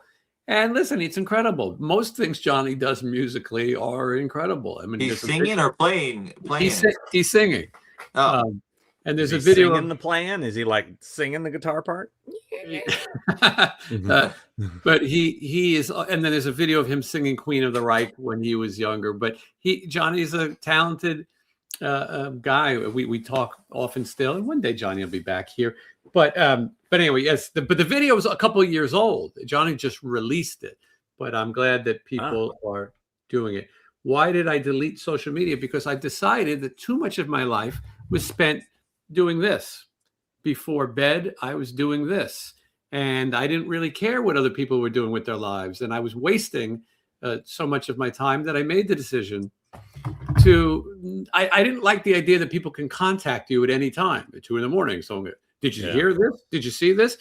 And then I thought, what could I do with this time? Because when I'm on the cruise, I turn my phone off. Well, this is a nice feeling. So I thought before bed, my psychiatrist said it too. You should take a digital disconnect. And I thought, you know what? I'm going to try it. And so far, there's been this peace. And now I know sometimes you got to run a business. Wednesday's got to promote. You Sean, you promote. That's part of what you do. I wish I could. I envy you for being able to do that. Yeah. Well, don't worry. We're gonna have a big energy lockdown, shutdown soon enough, and it'll all be gone for a while. So Well, you look at the craziness with AI. I mean, at some point they'll ban a lot of AI. The whole world is nuts. You know, whenever there's something new, like when eBay started, you could have been a millionaire if you were on it. It was the Wild West. They didn't know how to Yeah. tax you. I miss those days. there's also a wish I had harder. there's a app or something. I saw Randy from Lamb of God post about it, and it's something kind of app or something called like Blocks or something with like BLOXX, and it's something that it's an app on your phone or something, but it literally shuts down your app. So if you were just happen to pick it up, it's like cut off. So it makes you go, oh, okay, I'm not gonna fuck with it. But it's something that apparently people are using without getting rid of their social media, but you can sort of Limit. limit it when you're able to use it or something like. I'm gonna have Or to you could ask just him throw it about in a that. shoebox and leave it alone for a couple hours. That's what I do. Thank you, All Mark by Monsters. It's just it's so time consuming, and then you become involved in other people's lives, and then there's some great people, and then there's some haters, and it's just like I don't need any of it in my personal life, and so I'm fortunate that people enjoy this show, and they find and we can talk here. I've said people who are on my Patreon, feel free to message. They have my information and things like that. And but otherwise, the brain, especially when you're in bed, that you're just looking at that screen and watching these videos, and anyone can reach out to you at any time and say the dumbest thing or the nicest thing. But at some point, I just decided that I would take a break from it. The AI thing. And a lot of people saying it's killing Instagram, but there's a lot of useful tools with AI as far as editing and things. Mhm. But at the end of the day, if the government's not getting their money, it isn't going to exist. And so I think that some of these things will change. You'll definitely You gotta see get used to the AI because it ain't going away. it's going to change, and it's going to It's get going to change. It's regulated. The gonna biggest change. AI was that company Sora. And that was all the videos you saw of Mr. Rogers smoking weed with Eazy-E. All of those videos, they did a lot of Tupac. And it was very realistic. Well, that company's gone out of business because they were scared of the legal damage. Mr. Rogers' people, Tupac's people, their estates said no way, because they were getting amazing. And believe me, I've seen plenty of people try to share fake AI, and it was getting pretty out of control. Someone's people- done 2 AI videos of me as a little kid, like morphing into all of my looks, and it's insane. Like some of it is so accurate, and some of it's a little weird, but like overall, it's insane watching it. That's why they have Spotify, greasy nuts. It's much nicer. This is a good question. Would Sean do his own horror Halloween convention? Very good question. Well, I have. Well, he does. Huh? Yeah, that's true. You do the Halloween show. Yeah, I did the Halloween 25th anniversary convention in Pasadena in 2003, and every 5 years after that, 2008, was it 2013, 2018, 2000, what was it, 23? Yeah, So now we're we went to Yeah, we all 2028 would be the 50th anniversary, and I've Crazy. stated that will be my final one that I'm gonna put on. You're not the And- only one. At 50 years old, there's a lot of people who ain't going to be around. Yeah, so I just feel like 50th is a good way to cap it. But as far as just putting on a convention, I don't enjoy it. Excuse me. It's a lot of work, and it's a thankless job, and There's people that put up- liabilities too, right, yeah, Sean? the people that, especially Sue Happy, California. Mhm. The people that put those shows on, they deal with so much bullshit. I don't envy them. I like doing what I do. I like to have it all ready when I get there, and we do our thing and we leave. And I don't have to worry about it. I don't. What do you guys think about these fan expo experiences that turn out to be complete disasters, like the Willy Wonka experience or the Barbie one that happened recently? So I don't know anything about this. Do you, Sean? Yeah, the Willy Wonka one was definitely a disaster. The Barbie one, I saw the footage from it, and it actually, I thought they looked like they did a pretty decent job for what it was, but I don't think it lived up to the hype of the Barbie fans. I think they were expecting the Dream Castle or Dream Mansion or whatever, and it was at a convention center. It's only so much you can do. So it's a theme. It was a themed convention, yeah. And you get to like take pictures and photo ops or something. I don't really know. It was Barbie themed. I saw footage from it because I heard it was a disaster, and I looked at the footage to see how bad it looked. And I was like, actually, it looked like they did a decent job with what they had, But whatever. It's not my thing. I'm not too concerned about a Barbie convention. Yes, it wasn't going to affect you. Let's see. I'm just taking a look at some of these questions. The Willy Wonka one was hilarious. Wasn't that in the UK? That was in the UK. Hold on. I got to grab me a Diet Coke refill. Check out my MTV shirt. Kind of cool, right? Yeah. That's a cool one. Yeah. Was that a logo that MTV used? Yeah, I put it on you. So, yeah. For Halloween, the Halloween edition. All right. I have to commute to work, but we'll continue to see your podcast more. Looking forward to it. Well, thank you, Strat, man. And by the way, you could also listen on Spotify very soon. Well, right now, actually, you can go follow, which will be exciting. I really am excited. When we do the show and the three of us are just chatting, I think that's what's interesting. And I think that that's what people like to watch. By the way, if you'd like to hate people, Wednesday 13 has a song with the band Lord of the Lost called I Hate People.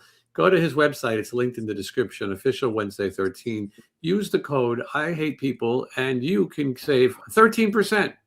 Look at that. I was in the Walmart the other day, and they still had Christmas Diet Coke laying around. I almost wanted to just reminisce and get it. Have you had this new? There's a Coke now that's like Sunday Shop or something. It's like ice cream and soda. I'm still doing the cherry. I do like that. I've been trying to drink less soda, but sometimes with the meal.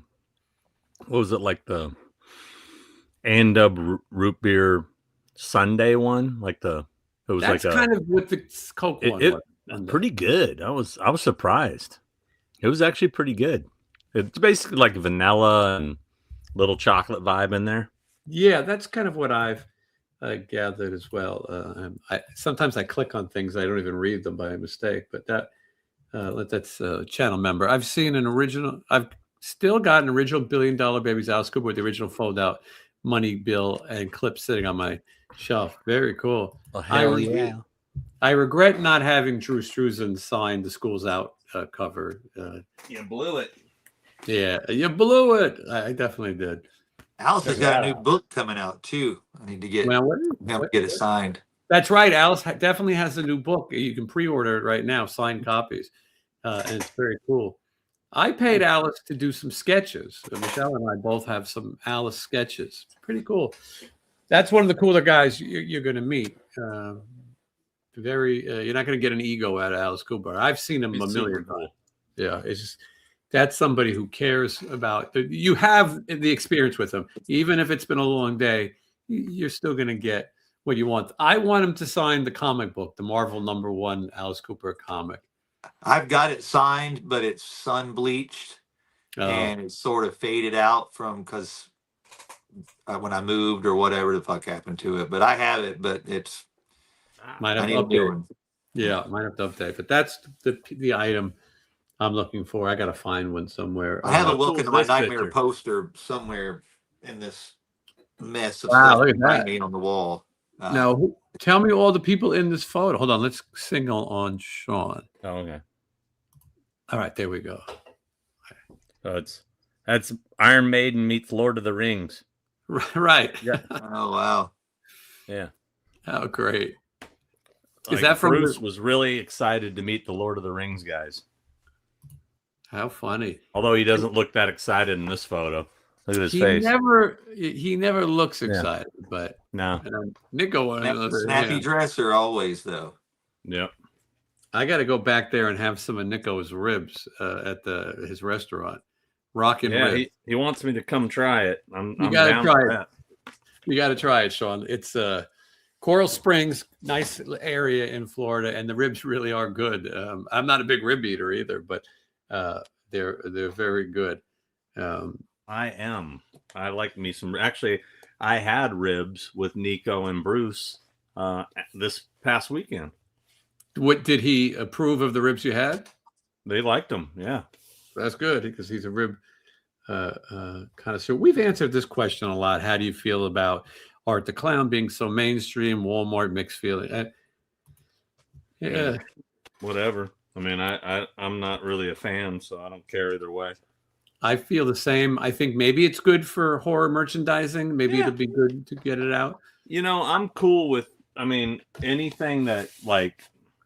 You know, as long as the genre is going strong, I'm cool with it. I don't have to like it. You know? Yep. That's how I feel. I think the character looks cool. I mean, I'm just not a fan of the movies. Let's see. He ordered Keeps out. the horror It's not my spirit thing. alive in a commercial place, so I'm okay with it. I never thought I'd go into Walmart and go, yeah, I'm going to buy the new Toxic Avenger doll. I mean, That's where I got mine. Yeah. I texted Lloyd and I go, what happened? You know, there was a time when trauma was banned everywhere. Now Walmart sells Toxic Avenger dolls, which is pretty cool. Let's see here. Putting away all my signed Maiden records from this weekend. So. Oh, nice. Yeah, that's the big thing when you come home from a show. There's the catalog. My problem is I bring things home from a show and then it's like in a folder and then it just sits there. And when I have to look for things, like I could go look for, Hollywood show, 1998, and then I'll just find that folder. And I got 10 Don Knotts that day. I think I may have every signed Maiden album now signed by Bruce and Nico. This comment might be considered offensive. I'm just going to put it up. We don't have to answer it. But it's an FMK, a Vinnie Vince. I'm being told not to put it up. All right. The people who keep an eye on the channel say I shouldn't say it. So it's going. Sean, any plans for show and tell video coming up on your page? Show and tell? I guess they mean collection videos? Collection video. Yes, there's more coming. There's more coming. There's going to be a special one dropping hopefully on April 21st. That's all I'll say. All right. If anybody can figure out what it might be, Wednesday, do you put know it in the put it in the comments. If somebody knows April 21st, let us know. Greasy Nuts says he's not a fan of the remake with Dinklage. Have you guys seen Toxie with Peter Dinklage yet? No. Yeah. It's I know know it's fun. It's fun. I'll watch it. I know it's not a priority. We all have so many things to watch. Look, if you wanted to be the Toxic Avenger, it's impossible. When we saw the Toxic Avenger, we were all kids and we couldn't believe how crazy that movie was. Couldn't believe what I was watching. Couldn't believe it. And the things they said you couldn't say. So this is a different movie, but it did pay homage to the original, and Lloyd makes a cameo and other things. And I didn't hate it. I went to a theater and I watched it, and I got my Toxic Avenger popcorn bucket. I think it's worth watching. So anyway, I'll okay, definitely check it out. it's worth. I'm also interested in this new Faces of Death. If it's going to be worth a damn.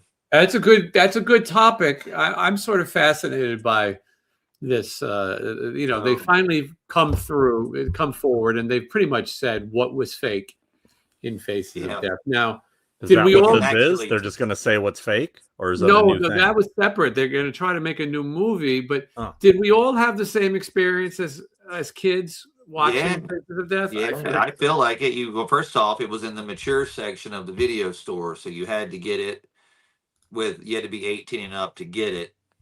But yeah, just watching it, we watched it so much. I mean, it was pretty much, and if also you watch the tail end of it, I'm pretty sure, I know it's in part 3, but like it shows when the credits, when everything's going up at the end, they run it really quick and it says some scenes were recreated in this, and they run it real fast. Like you have to like pause it, but there's definitely scenes in that movie now that you can tell are real, but then ones that aren't, like the guy that's on fire, that's running, that set himself on fire at the thing, the alligator attack.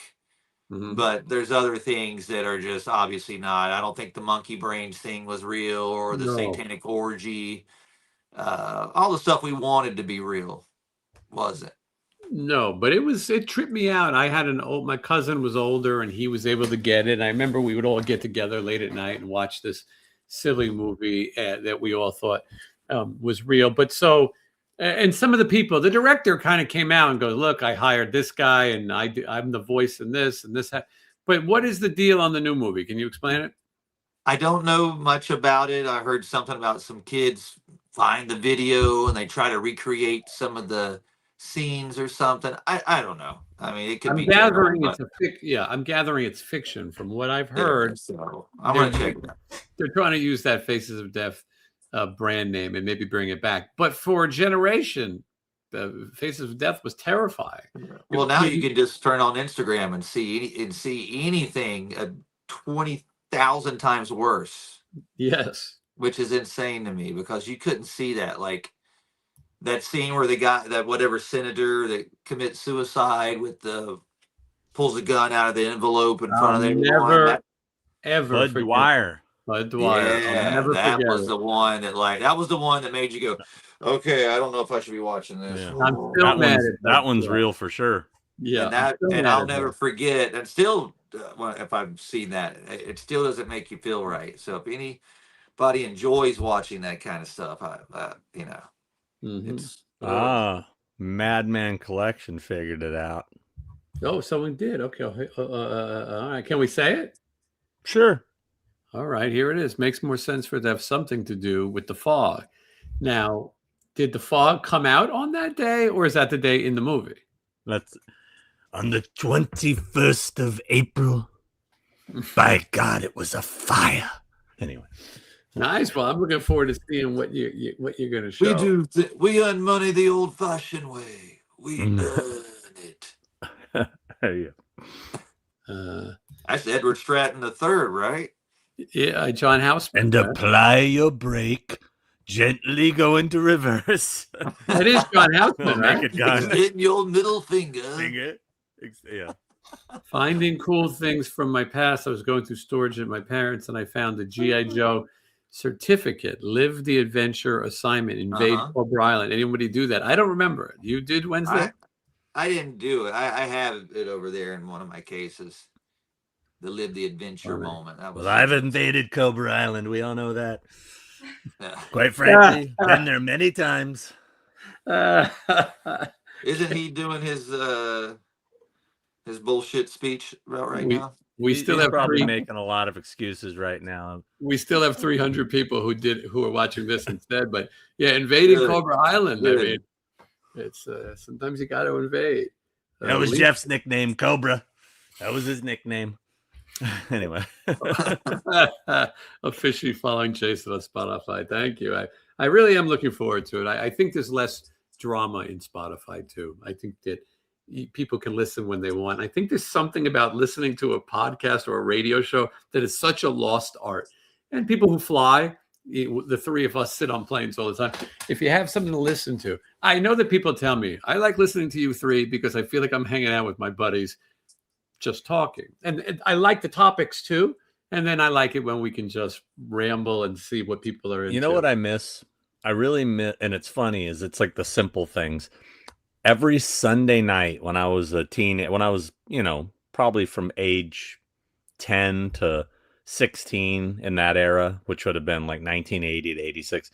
Every Sunday night, listening to Dr. Demento and listen to his top 10, and that's where you discovered like Weird Al and all those fish heads and all T-Bone Burnett and all this crazy shit. And it was, I used to record it, man. I wish I had those tapes of those old shows, man. Those were so much fun. My favorite was Commander USA's Saturday afternoon all day movie thons, and he's it's like Schneider in a Captain Spaulding outfit. Yeah, he looked just like Schneider.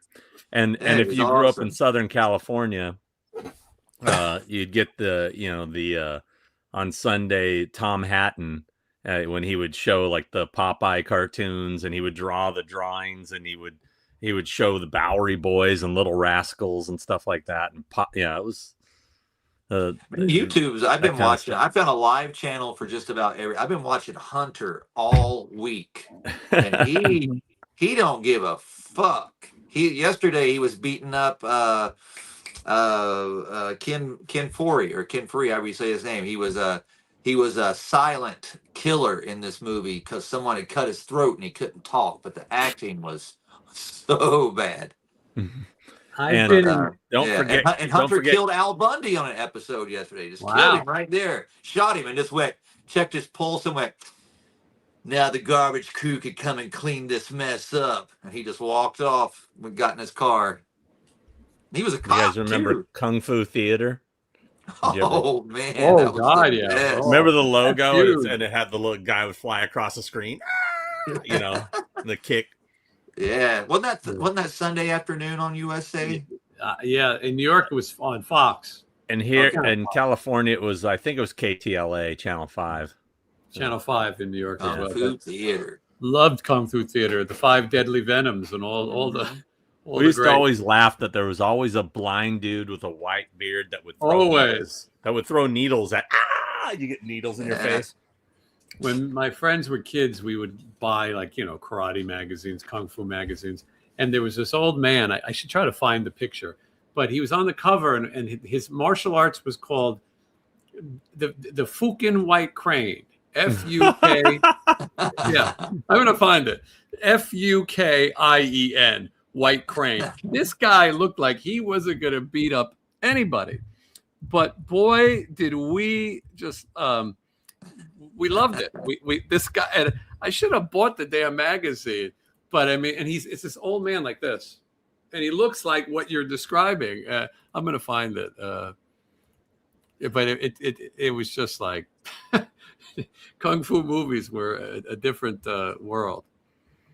I don't want to see guys who look like they're in shape. I want to see this old guy.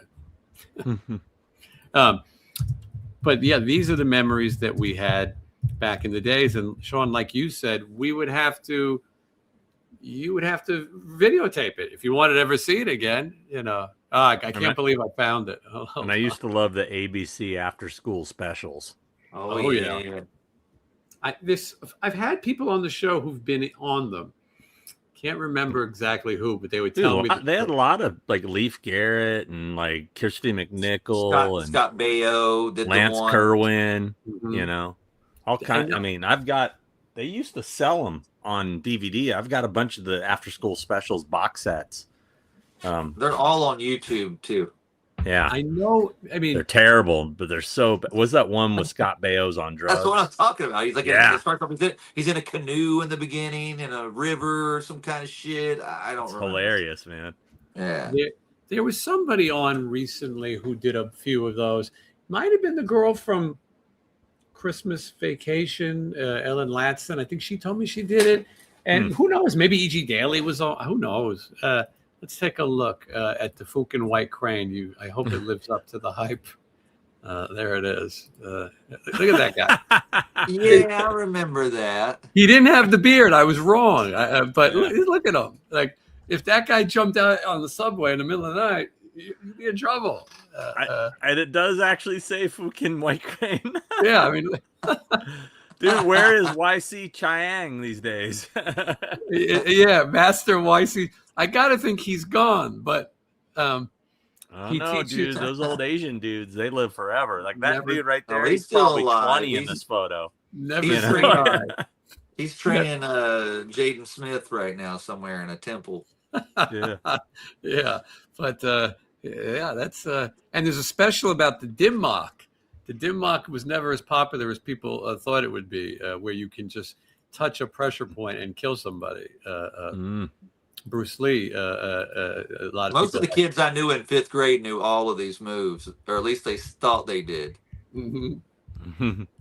Yeah, let's see. All right, let me take a look at some of these. The day my kid went punk was my favorite after-school special. I don't remember it. I do remember Quincy, the punk episode of Quincy, where Quincy's like, "These guys are getting crazy with this punk rock music." You know. Should I They're pull all gonna down die. these and we could go over a few titles? Hold on. Yeah. Oh, you have? Oh, okay. Yeah. I'm interested. Live. Stool. Got to get to him. He's got to get a Alphabetical stool. order. You got to get a Some stool sample before this. That sounds like a lot of work. Let's answer this question while Sean's looking. Is there a celebrity still on all your bucket list? Sho Kazuji was in Pasadena 2023, and I'm still mad I missed it. I'm missed mad Sho I Kazuji. missed it. God Me damn too. it. I want to meet Sho Kazuji. He's the reason I wear eyeliner. All right, look at that. Sean has it ready. I'd like to meet Robert Smith from The Cure. I'm sure there's other legends that I. But he's not a ninja though. It was. Was it? I don't think it was specifically ninjas. Oh, I don't celebrity. know. I thought. I sorry. And I you just- don't know what Robert Smith knows. He you know, don't Right, judge the right, I eyeliner. don't. He could be a Shaolin monk. Wednesday, is there someone that you haven't met that you'd really like to meet?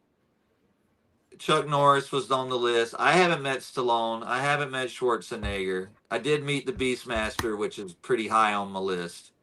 Wasn't even expecting that. I met him at the airport. That was cool. But no, I mean, like those are my 3 like top like dudes. Like Before they go, yeah. Sean, how about you? Is there somebody on a bucket list you want to meet? Chris Makepeace, Rudy the Rabbit from Meatballs. Amazing. Yeah, my bodyguard. Where I is still it? haven't met- Then probably like Harrison Ford. No. I oh like my the. God, let Yeah. me tell you, Kurt Russell. You guys want to get really jealous. Yeah. So as I was in Texas this weekend, you were in wherever you were, Kansas. Kansas City. The lady worked the Paul McCartney show at the Fonda both nights. And she called me and she was like, "You're not going to believe everybody that's here," and who I actually had personal interactions with. She said Larry David was the first person there. And I thought of you, Jason, because she said he walked up to her and said, or she said, "Can I get you a drink?" And he said, "Ah, ah." He kept a really long pause and he goes, "What's everybody else drinking?"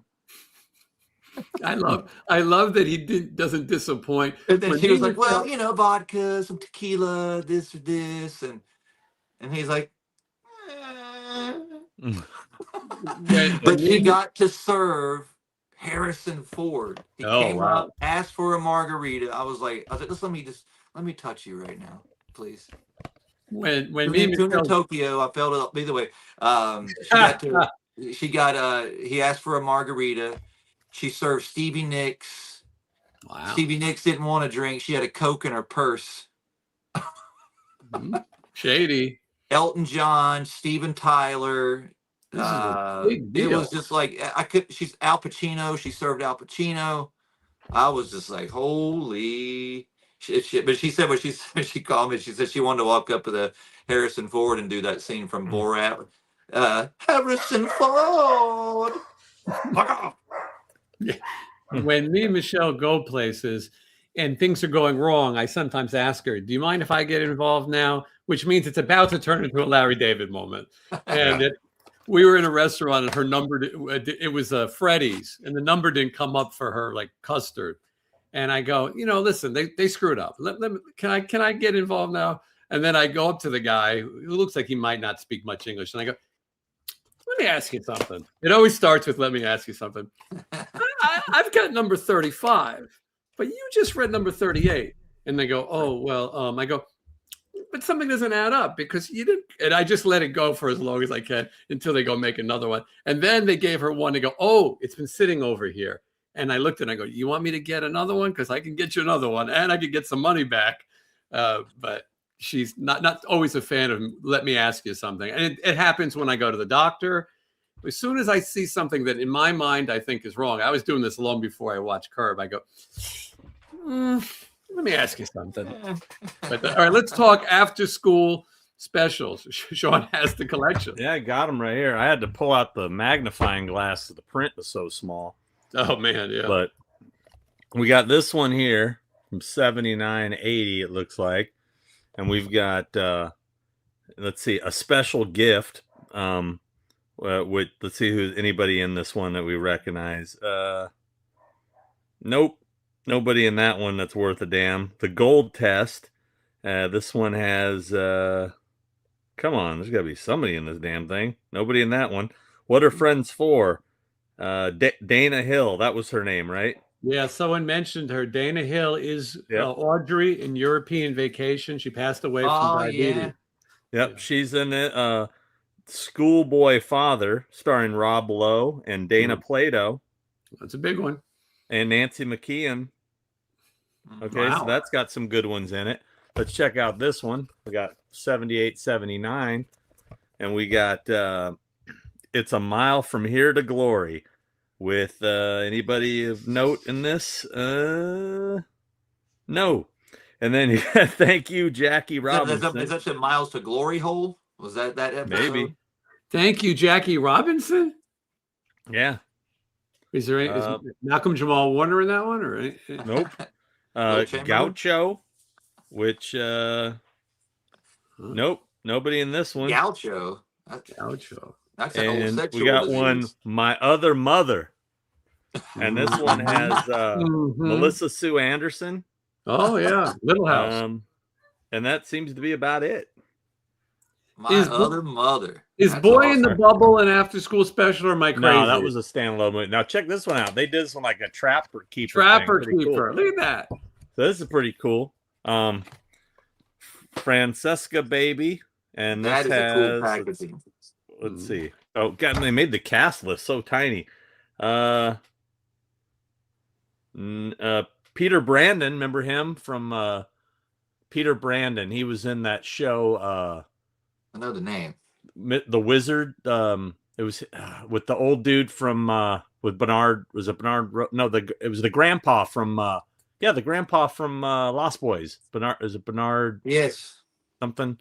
What was that show called? Something Wizard. Something I don't know. Somebody in the chat look that shit up. Somebody watching can look at that. Then we got Beat the Turtle Drum, which starred Melissa Sue Anderson again. She was a regular. Sparky Marcus. Holy Wow. shit. Sparky Marcus. You could have got that signed. Dude, I need to pop this in. Sparky Well, Marcus. that's your is in guy. there. That's your hotel alias. Sparky Marcus probably knocked some chick up and got thrown out of school. Shit, I could have brought this and got signed. Okay, we got the Pinballs. I remember this one. Christy McNichol. Sparky Marcus again. Whoa. How did I not remember Sparky Marcus was in these? Okay, then we got Trouble River with anybody, nobody I recognize. All right, one left. We got one more. All right. This one's 74 to 76, another Trapper Keeper style. Very cool. We got let's see what we got. The 18th Emergency, and this one has Lance Kerwin. So you might know from Salem's Lot and James at 15.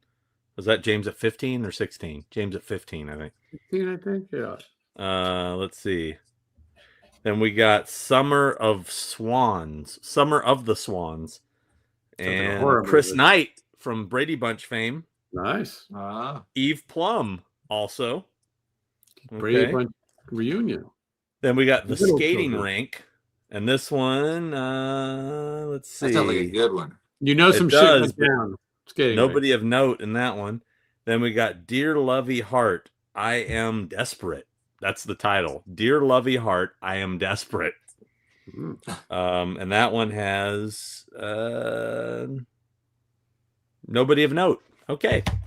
Anyway. Could you imagine they made these now with the my first crack baby. Oh, yeah. Drove my car off a cliff. My first toilet baby. Yeah, I mean, things have changed. You was a little toilet baby. You Have plopped you- down have you like a watched- little. Did you watch the Gemstones? Yeah, I loved it. I just saw that scene this morning. Oh my god, dude, I love Gemstone. You was a little toilet baby. You see, her mama was so obese So- that she didn't realize she was pregnant, and when she went to the bathroom, she just dropped her arm down there like a little turd. This little toilet Yo, she baby. push you out like a little turd. Just plop you down into the bowl. Remember Little Darlings with Chris Nicholas and Tatum Williams? Not only do I Oh, yeah. remember it, Sean has a filming location video. It's one of the coolest ones I think he has. What One a of great my favorites. Yeah, and Is that condom machine still there on that from that movie? Didn't they have a That condom bathroom machine? isn't there anymore. Damn it! And the gotta condom watch machine, it they again. stole it, so it wouldn't be there. They stole it. Wonder if That's true. someone's got that somewhere and knows what it is, like from that movie. you I never hope know so. what's. That was the first condom machine I ever seen. I didn't know what it was. My wife got me a Trapper Keeper. I got the space one just like a kid. It is fun to buy things that you had. I need a trapper keeper. Someone bring me a trapper keeper on the next tour, Mhm. please. That's a cool one.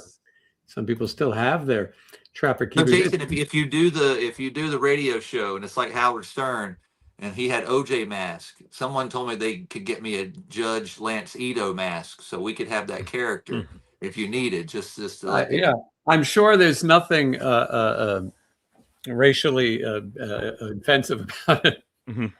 No, OJ's passed away. It's okay. Well, Ito's passed away too recently, I think. Well, Maybe I'm wrong. I The don't guy, know. the guy who just died was F. Lee. The Henry Lee, I think, the forensic guy in the OJ trial, just passed away. I was always interested. Like I like to collect strange autographs. I believe Michael Baden, who's one of the most famous coroners, he does autopsies. He did the Sid and Nancy one. He did Nancy's.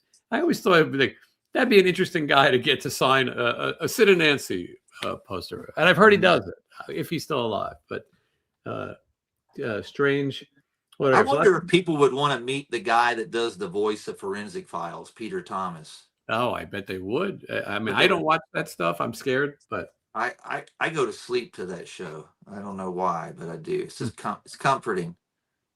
Just the way he talks about everything is just. And then he cut her throat. I want to Yeah. meet what's the guy the one that Bill Hader always impersonates. And then what happened? That guy. Yeah. it always ends with, and then they moved in next to you, or whatever the address is. I'm like, wait a second. It's a little close to home. Let's see. Someone said OJ and Suge Knight knows some. I met OJ and Suge Knight, two odd people. Sean, you might have been there when I met OJ. It was at that horror convention, Yeah, I was there.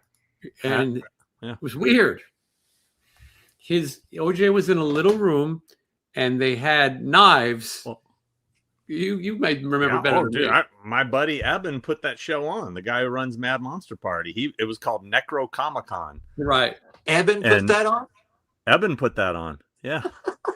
And they had OJ upstairs because it was an old abandoned movie theater, and they had OJ up in the projection booth. So you had to go up the stairs to get to him, and he was signing knives. He was signing. I totally No regret way. not getting an autograph. I totally What year regret was it. this? Huh? What year was this? Early This had to be 2000s. 2005. I didn't meet Eben until like 5 years later. He was so OJ was hidden away in the projection booth, and if you paid, you could get in. The prices weren't that expensive either. No. And That's crazy. when I went in, he was watching football, and he had glasses on. He goes, "Oh, sorry, I got the pink eye," and I'm thinking, "Oh, OJ's going to kill us all with the pink eye." Yeah. But the booth outside was all like knives and skeletons and horror stuff. It was Was he horror. signing any Naked Gun Nordberg stuff? I'm sure he was. Had it, yeah. Bert's cards?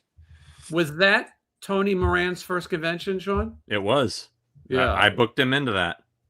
the Michael Myers, who's the mask comes off for a second. But I remember we were excited to meet him at that point. Nick Castle was not on the radar yet. And so we were like, well, this is the guy. We'll get this guy. It wasn't like now where in 1 second you could go, you can look it up. But that was, and then Suge Knight, I had met in Vegas a couple of times. One time at the airport. By the way, it was very nice. But I did take a picture with him in the airport. Another time I saw him at the MGM Grand. I was going to a concert and he was in the lobby. And that's where the famous Tupac fight occurred. And Suge Knight was there and the police were chasing him out. It was a strange place to see him. Yeah, he's locked up now. But I saw Suge Knight I was walking through the lobby at it's like forgot which hotel it was. It was where they used to do all the press junkets. Is when I was writing for Dread Central or something, Horror Channel, one of those things. And he was walking through the lobby, and I was like, big, intimidating dude. Yeah, but an interesting person to have seen. That whole gangster rap thing where the rappers were shooting each other was insane. I think maybe it was Chris Rock who said you didn't see the Rat Pack, shooting each other. You didn't see D. Martin go, I'm going to put a cap in Frank Sinatra. I mean, that was a crazy part of the 90s that these guys were all killing themselves. I did a video about all of Vegas's Tupac locations. I haven't put it out yet. I met Tupac. I was going to put the picture, and one day I'll do it, but the Tupac murder was kind of solved long ago, and they just kept it quiet. Like no one talked about it. But there was a police guy who said, "Oh, we know who did it." And the guy who fired the shot was killed in Los Angeles in a drive-by situation. He's already dead. But they said there's one guy in Vegas who was in the car and maybe gave him the gun, and they just arrested that guy recently. Like in the last year, they arrested the last person. Now, Biggie Smalls, I've never heard who it was. But this was crazy. I mean, I don't think people today could expect, your favorite bands, big artists going out and killing each other. Pretty nuts. Yeah. Let's see. We'll get to a few more questions. We're over the 2-hour mark, but maybe we'll wrap it up in a minute. Turns out Diddy was scarier than Suge. It definitely seems that way. What is that? Yeah. The real gangster rappers were the Ghetto Boys. Their album cover where the Bushwick Bill got his eyes shot out, and he's on his cell phone. That's a real album cover. I believe me, I remember that album cover. I worked in a record store in high school and would see it every now and then. Bushwick Bill. I'm not a big fan of rap music, but they are my top favorite rap group, the Ghetto Boys. I love their beats. We should well, before we leave, let's make sure we let everyone know. A lot of new subscribers, so make sure everyone knows. Sean Clark, his YouTube channel is called Malfunction. All you got to do is look up Sean Clark. You can pretty much put in Sean Clark and then the filming location that you want to see, and you'll find them like that too. And then just like that, like, comment, and subscribe on that. Wednesday.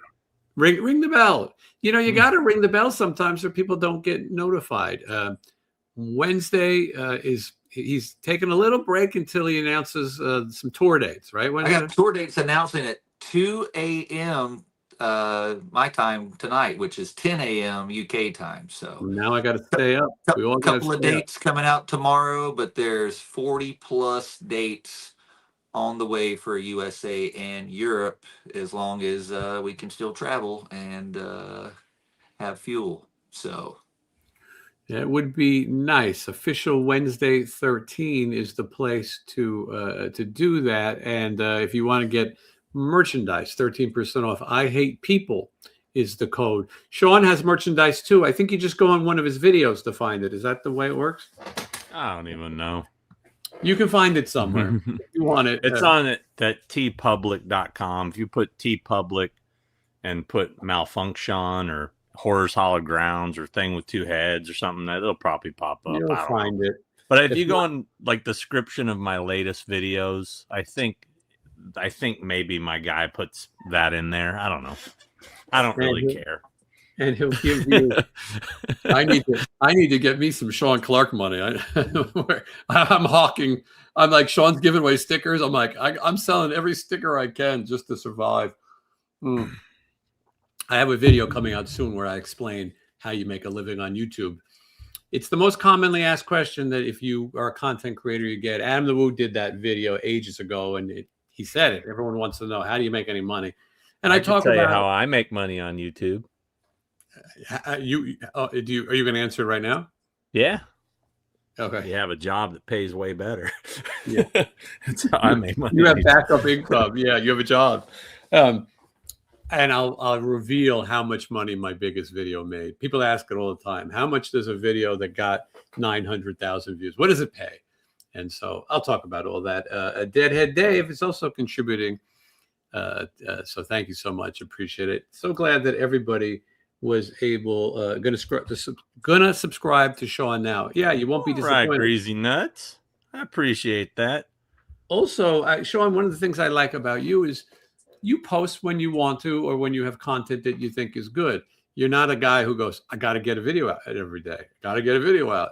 When that happens, time for that nonsense. No. And when that happens, you run into fatigue, and then you make videos that you go, did I really care? My cruise videos are up now. I don't even know when my last video was. It feels like it's been a while. It has been. Let's see. The last video I put up was on a month ago. What was it? The Killer Clowns from Outer Space. Screen Use Clownzilla. Mm-hmm. And I've just been busy, and I have been filming stuff, but the problem is I've been filming a lot of stuff for physical media. So like the Intruder episode, and there's 2 other episodes I'm doing for other 4K releases coming out. I can't announce those yet, but one of them is really awesome, but it's a monster episode. Lots of locations. I bit off a little more than I could chew on it, but I've been having a lot of fun with it because it's one I've wanted to do for years. And that one I'm excited about, but I'm going to let them put it out first, which means I need to sit on the episode until the disc is released. And then I'll give it like a month, and then I'll put it on my YouTube channel. Sean, do these companies sometimes come to you and say, would you be interested in making this, or do you make it first? Yeah. Both. For example, I might as well just say it. One of the ones that I was approached to do was Near Dark for the 4K release. I've already shot that episode. It's on my YouTube channel, but I missed one location. So I'm going to go get that last location, edit it in, and that'll come out on the 4K release. But then there's other ones people ask me about that I've never done. And if it's something I like Intruder, or the other one that I haven't mentioned that I'm not going to say yet because it's kind of a surprise, the big one, then I say yes or no. I mean, Scream Factory asked me to do a lot, but I passed on a lot, just mainly because time constraints and like, hey, I remember one time they're like, hey, do you want to do RoboCop 2? I was like, fuck yeah. And it's okay. We need it in a month and a half. I'm like, I got to go to Texas and film it. I don't have time I can't work it into my schedule, Yeah, no, I get it. That's the way to move physical media, though. If you want to sell discs and things, having you do, or whatever, having bonus commentary and adding new things is sure a way. This is Elle Lynn, and she is also a new subscriber to Sean Clark. So Ellen. Very cool. Or Ellie Lynn. I think Ellen. Yeah. 1313. Thank you, Ellen. 1313. I don't know what this means. Double Slippy. Cooler than Wednesday. You're double cooler. 2 13s. Sean, it's Slippy. That's something you know what that is? She's really 26. Sean, are all these locations you are working on for Slippy? Yes. Okay. Yeah. You're trying to narrow it down to what it could be, aren't you? Because Slippy's said what he's been working on. Slippy is the nickname for Michael Felcher, who runs Red Shirt Pictures. No, got you. I've heard the name. People are talking about, we were saying, someone's saying no politics, but gas prices are insane. Somebody said they were $4 where they are. You think that's expensive? Yeah, California, It's baby. $8 here. We laugh at your $7.99. $4. Are you seeing 8? Really? It's almost, well, I think diesel's 8. I saw like $7.99 or something when I go to the gym. I didn't look since I've been back from Texas, so My yeah, gas I don't know. station, my gas station by my house, because I use Supreme in my car for high performance. It's $6.58 a gallon right now. Yeah. We're in the fives here in Las Vegas, and I'm not trying to say anything about it. I'm just saying those are the prices. Let's see here. Oh, down is up. Thank you. Any chance of any new The Thing with Two Heads coming up? That's Sean's Yeah, I actually text Chris on Monday and said, dude, we need to get one done. It's been forever. And he said, yes, but we just haven't set a date to do it. I see Justin Smith said, yep, I'm trying to narrow it down. Well, you should be able to get it pretty easy, Justin, because I think I'll just tell you this. The one that it is his most anticipated release. So that should narrow it down. Gas was cheaper under Woodrow Wilson. Well, I mean, I should hope so. Yeah, thanks, Biden. These gas prices. Yeah, gas is definitely insane, and it's a hard time to fly and everything else. But that's Well, at least we're going to the moon today. Yes, I heard the gas to the moon is cheap. Yeah, it's They're real probably cheap. we're gonna go drill on the moon. Okay, we're gonna find cheaper gas, short-term pain, long-term gain. Anyway, that's why we're just here. suck it up. It's all right. That's why we're suck here. it up, losers. Okay, the stock market is up, which is great for me. Okay, We're here to entertain you because you can't afford to go anywhere. So, have you guys experienced any TSA headaches? No. Leaving here out of Burbank was the easiest thing. It always is easy. Always. Burbank's the always. It's so easy. Leaving out of Austin, I had to wait in the security line for about 30 minutes, which wasn't that bad. I did worse before at LAX and stuff without any of this shit going on. But no, other than that, that was it. I didn't have any problems. Nobody crazy on the airplanes. Some little kid wanted to know if he could have my window seat, and I immediately said no. And I felt bad about it, and I was like, you know what? I never feel bad. Still, you still can't have it later. I relish in those moments where parents ask me to move for their kids, and I'm like, no, you should have booked you should have booked your seat. Yeah, like I did. Exactly happened to me. I felt bad. I saw this lady and her son, and she was talking to this other lady going, yeah, he just wants to look out the window. And I'm like, you know what? These fuckers are going to be right beside of me. And as soon as I sat down, and I was already like in the travel, I guess I'm just good at just saying stuff to people now. But she tapped me, she goes, and I went, I already heard you talking, and I ain't moving. And I went, oh man, I sound like a dick. And I went, it's just because, I already paid for my seat, and I'm crazy, and I got really bad anxiety, and I have to have the window, or I go crazy. So don't talk to me. Sean, have you had any airport trouble? No. I mean, I always fly out of John Wayne, which is always a breeze. There's I fly right out of him. That is very sexual. And the airports that I've been dealing with lately, Kansas City was easy. Cincinnati was easy. I'm a little nervous about Pittsburgh next weekend because the only ones that are really being affected are the major airports: Atlanta, Orlando, Dallas, Houston, Chicago. So those are the ones you got to worry about. LAX, I have to do LAX when I leave for Manchester in a couple weeks. So. Do you guys use TSA global entry and that stuff? I have all that. I don't have it. And I watched my band guys get it on the last one, and they weren't getting anywhere faster than the rest of us that didn't have it. Because getting through customs and stuff now, they just take your picture. It's not that wait line is went you travel international more.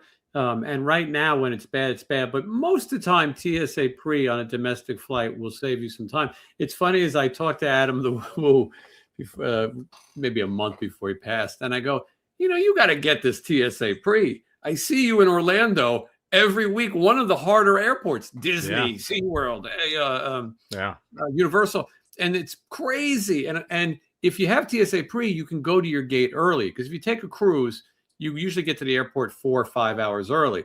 Well, they won't let you through until 2 hours unless you have the pre. But is that considered global entry too? Global entry, I think, is a separate. That's an add-on. Yeah. If you get global okay, that's what entry, my guys had, and I said I didn't notice any. They weren't getting ahead of us. They weren't like waiting on the rest of us. I don't go international enough to have it, but So- TSA pre was $80 for 5 years, and it's definitely made a difference. And I was really trying to tell Adam, you'll love it. You'll see. Look at the wait times. It's like a Disney ride. It'll say TSA pre 5 minutes. Everybody else 35. But that's how he was. He was very stuck in his ways. Whatever he did is what he did, and he don't want to hear it. if you get global entry, it comes with TSA pre-check. So global entry really only works when you're coming back from somewhere. Like, so if you land in LAX, you just walk up to the thing and it has facial recognition now. It literally scans your face and you walk right through. It's super fast. But even just the regular check-in is like that now, and it goes like that. I mean, I've been through Europe, I don't know how many times in the last year and a half, and I couldn't believe how quick we got through. And like I said, that's when my guys, we were beating them. Maybe you need coming in. So I just like, why am I going through this? And then I also heard that the global entry and all that stuff is literally you're volunteer for the global ID, digital ID that they're trying to push on everybody anyway. So yeah. They have another digital ID that they use. It's called your cell phone. They'll find you. But maybe point of entry would be more fun. A favorite video at the moment, Sean, Justin, and Kevin at the Poltergeist house. That's a cool one. I don't think I laughed so hard as I did that night. We were laughing so hard, especially trying to get the stake to move. I was the stake puppeteer. I had the string attached to the stake, so I was the one moving it when Adam was filming it, and like the string kept breaking, and we had so many outtakes. Oh my god, we were dying.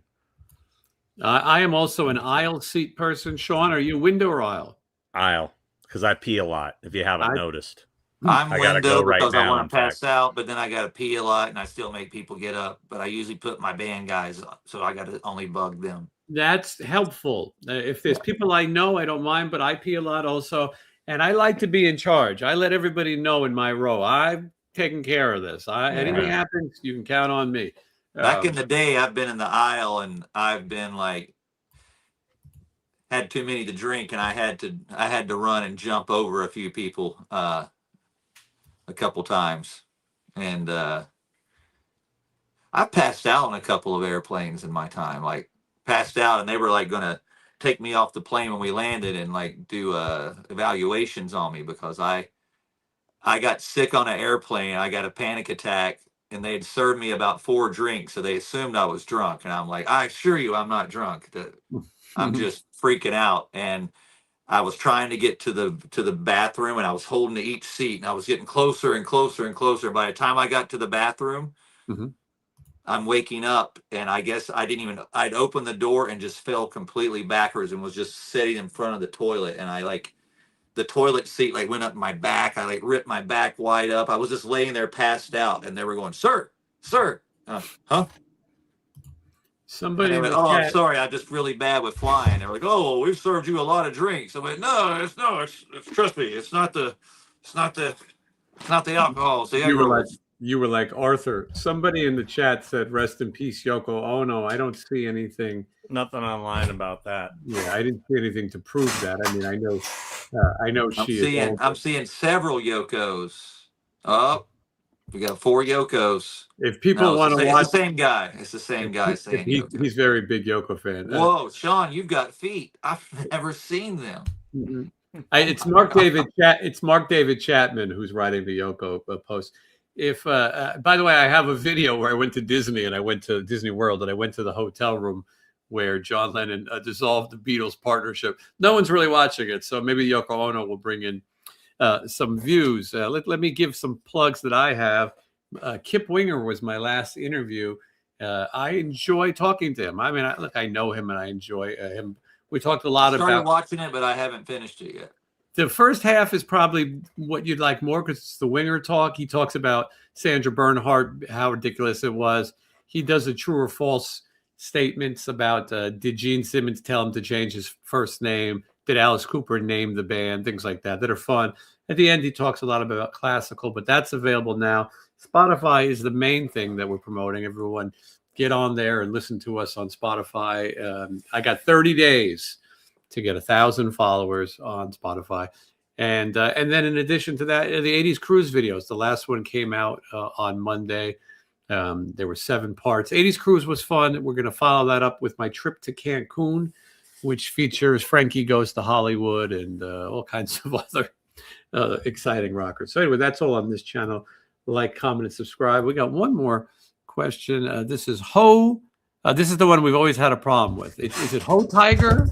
Hotiger. Here, 72. Great episode. How can they care? Great episode. You guys are the evil trinity. It was a real honor for me and my son to have met Wednesday this past weekend. Very cool. Y'all are the best. Can't wait for the Spotify podcast. I think this guy told me he likes to hear me pronounce his name, and I always say it funny. Go ahead. Did he tell you? I think I did that. If you met him, did he tell you how to do it properly? Right. He probably did, and I don't remember. But hey, Mhm. Yeah. here to let you down. Next time he'll. Way to go. Way to Yeah. let Yeah, down every the time fans. I do a convention, I'll have a handful of people come up and say they love watching us on the show, and it's part of their world. It's like almost like we're somebody's different strokes. You're somebody's Kimberly. I'm somebody's Arnold or Willis. You're somebody's Mr. Drummond. I'm like Jerry. I forgot about shirt. I'm the Gooch. I think what people like about this show is that we're just talking and we don't have much time to do this. So we talk about what we want to talk about and that other people seem to enjoy it. That's fine. It saves us a phone call. I made the joke that phone rates are too expensive and it doesn't get cheaper until after dark. So we just do a stream, a live stream, and people can hear us on there. Hopefully we'll do Sean, did you see the final Gemstones season with Oh, yeah. Teen Just? Oh yeah, Teen Jesus, man. He's teen. His one just called Teen Jesus because he's Teen Jesus. He's Teen Just. I'll tell you what, Teen Just, you need to show some morale. That Roman soldier yell at you, you turn back at him, give him some animosity, but don't fuck with them because them Romans will fuck you up. Man, I you gotta stop, watch it. you stop looking at me, you kraut. Oh, You dude. give me old Indiana Jones villains vibe. That show is, I'm telling you, Eastbound and Down, any of that Danny McBride, Vice Principals, I watch that stuff. That's the only thing new I watch and like. Well, plus, I just love watching all the outtakes they keep posting on the Rough House I know, they're Instagram. the best. The They're Deep the best. Roy ones. Yeah. Yeah, Kenny Powers can't keep it together with that. Or we'll get all the fixins. Oh, the fixins. You picked them fixins up. I didn't right know you now. had so many fixins. You picked them. Jason, I'm telling you, you got to get into the Eastbound Down. We'll be speaking I new language. haven't done it. Gemstones. Because I've they've done got it a language, a whole different language, and like it's good stuff. For anyone who's tuning in now, because there's a lot of people tuning in now, they didn't get the bell. You can watch this in the replay, and soon you can go to Spotify and hear anything you want. All right, I think we've talked as much as we can talk. 2.5 hours, that enough? 2.5 Jesus. hours. I'm gonna go make some Changes. chicken. I got chicken skewers going in today, boys. Sounds good. There's the link for Spotify. Go sign up for more. And we'll see everybody again in the next show. I don't know when Well, I mean, I'll be here all the time, Right. but we'll see when we get the other guys. What do you I say, was Sean? thinking earlier, Yeah.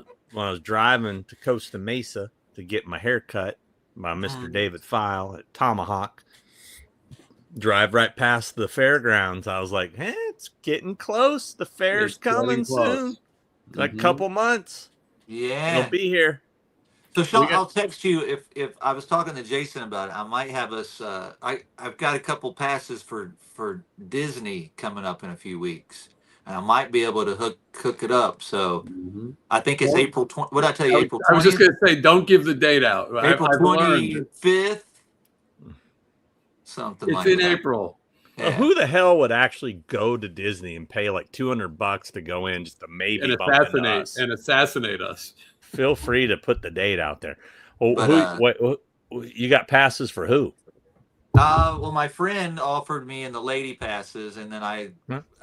asked for Jason and Michelle, so he might be able to hook it up. And Is this if Disneyland you're in after town, dark? I'll text you and let you know the date, and if I can get tickets, if we can all go, it'll be cool because it's going to be it's the Disney at night, like the after dark. Disneyland After I was Dark. gonna say because I have an annual pass, but it doesn't work for the after hours thing. Yeah, so this is the after dark thing. I did it a long time ago, and it was cool. I actually didn't hate it. It'd be fun with you guys since now we're all seasoned pros at this type of stuff. Mhm. And we could probably find food for you to eat there that you don't normally eat. Yeah, it'll be fun. I think that's where I did the Cars ride last time. I think I took my granddaughter there when she visited. That's That was when I- California Adventure. Yeah. Cars but Ride is good. Isn't that what it is? It that connected to Disney? They're connected. Two different Okay, well, I parks. think though. that's what we're doing is California Adventure at night. Maybe. Oh, I think that's what it is. I don't fucking know. It's some radio station doing some shit. I don't know. Well, it'll be fun regardless. All right. I thank everybody for watching. We see you again very soon. Just wanna waste some time with you. Sometimes it seems too good to be true.